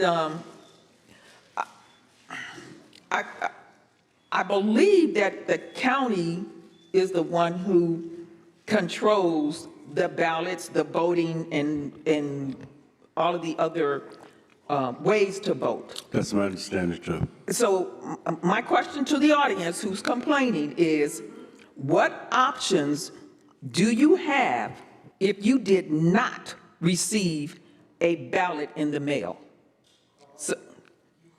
So if you didn't receive your ballot in the mail, one of the things that they offer is to go to the polls to vote. But that is coming from the county. And also, in closing, I want to thank you all for coming out this evening. Your presence, input, and commitment to speaking up and working together helps strengthen our community and move our city forward. You are the eyes and ears of the community, and your voice matters to me. And in closing, always remember to eat, shop, and buy Compton, a safe, clean, and friendly city. Thank you, District 2. Mr. Mayor Pro Tem, that concludes my comments. Thank you, ma'am. Councilmember Spicer. Yeah, I want to thank you guys. I want to read a municipal code here, South Dakota Municipal Code Section 2-2.7, under powers and duties of the city manager. City manager shall be the administrative head of the government of the city under the direction and control of this council, except as otherwise provided in this section.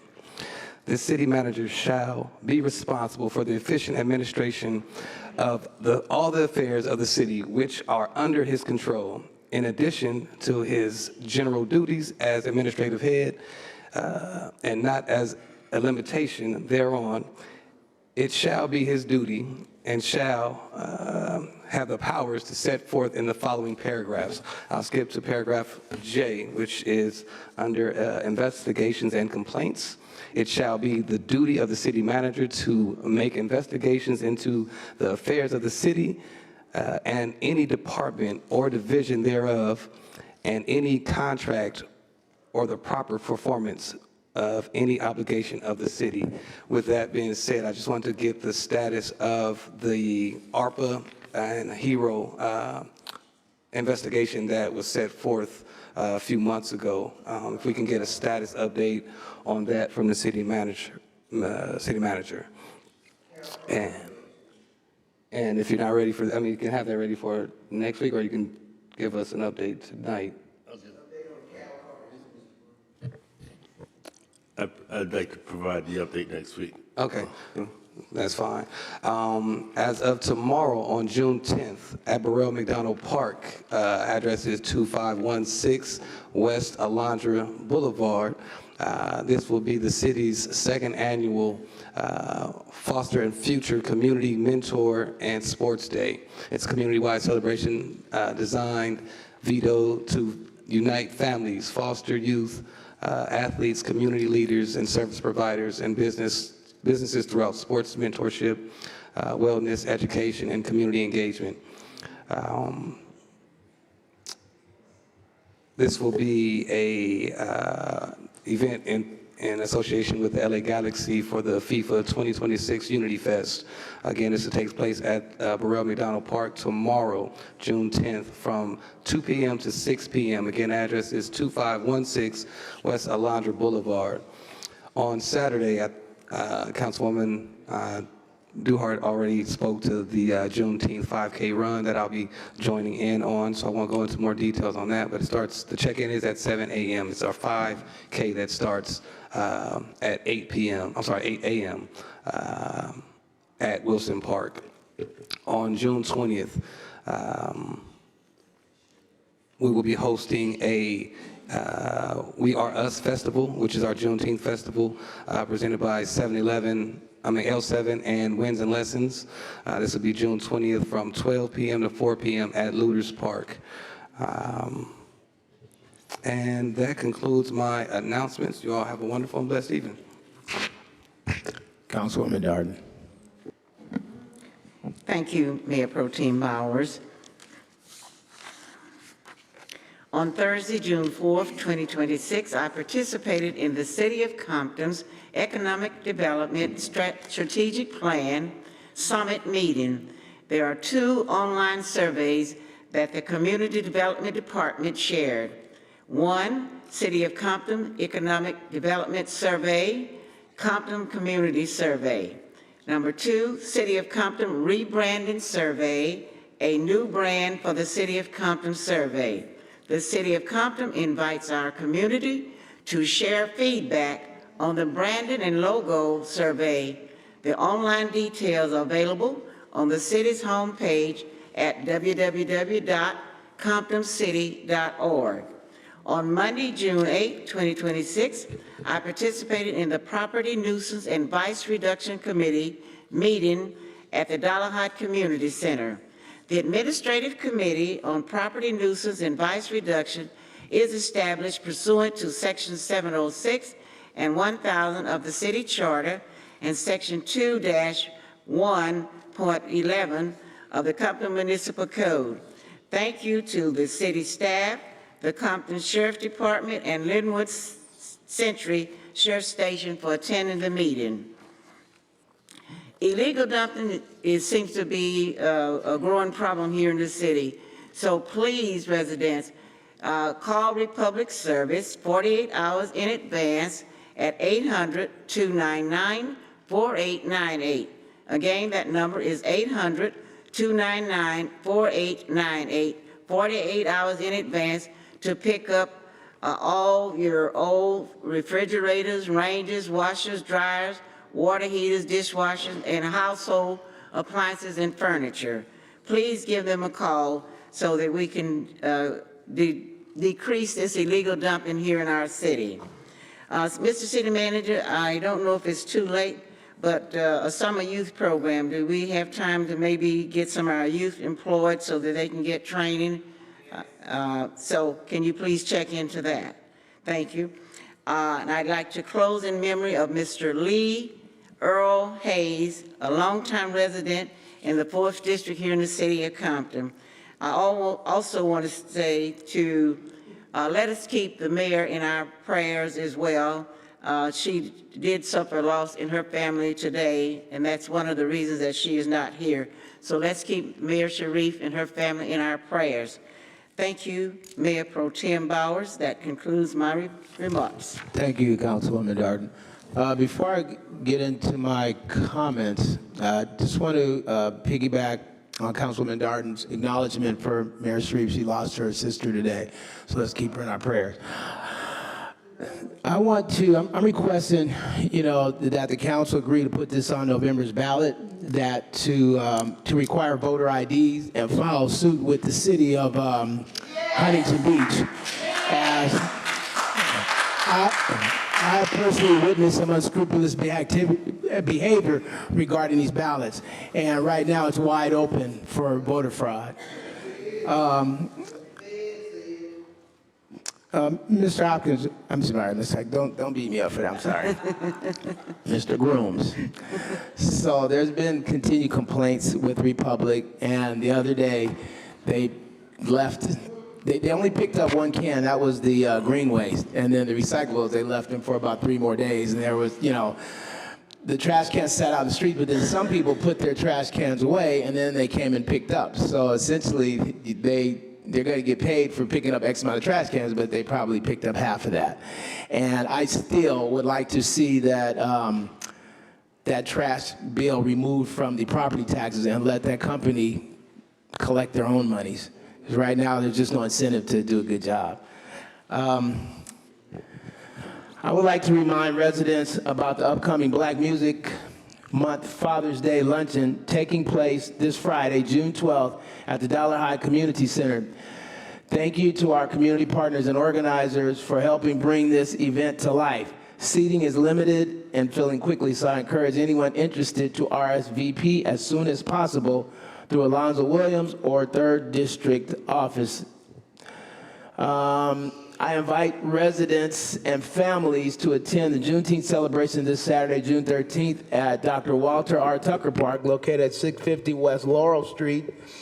This event will celebrate freedom, culture, and community through music, food, art, cultural activities, and a commemorative balloon release honoring our ancestors. Please save the date for a 3rd District Town Hall meeting on Saturday, June 20th, beginning at 10 a.m. at Burrell McDonald Park. I want to share that my office has recently begun discussions with community partners about creating opportunities for local youth to gain firsthand exposure to city government through internships, mentorship, and civic leadership experiences. Too often, our young people only see City Hall from the outside. We want to create opportunities for them to experience it from the inside, learning how local government works, how decisions are made, and how they can become future leaders in our community. While these conversations are still in the early stages, investing in our youth today helps build a stronger Compton tomorrow. As always, community engagement remains essential to moving Compton forward. Thank you, and have a good evening. Can I get a motion to adjourn the meeting? So moved. Second. Roll call. Oh, wait, I'm sorry. I forgot one thing.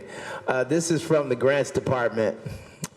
City of Compton Grants Department announcement. The Grants Department is rolling out a roof repair and replacement program. Compton residents only.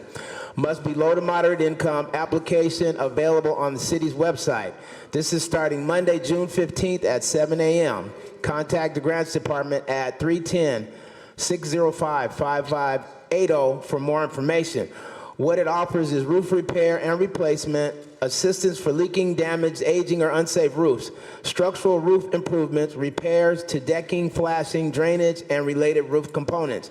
Health and safety corrections, address roofing conditions contributing to water intrusion, mold, or unsafe living conditions. Eligibility, low and moderate income households can receive up to $25,000. The property must be homeowner occupied in the city of Compton. Applicants must provide required income and property documentation. You can also apply. The application link is www.tinyurl.com/Compton HIRP. It's Home Improvement Roof Program. Thank you, Madam City Clerk. Now can I get a motion to adjourn? Thank you. Member Duhart? Yes. Member Spicer? Yes. Mayor Pro Tem Bowers? Yes. Member Darden? Yes. And Mayor Sharif. And you now adjourn at 8:16 p.m.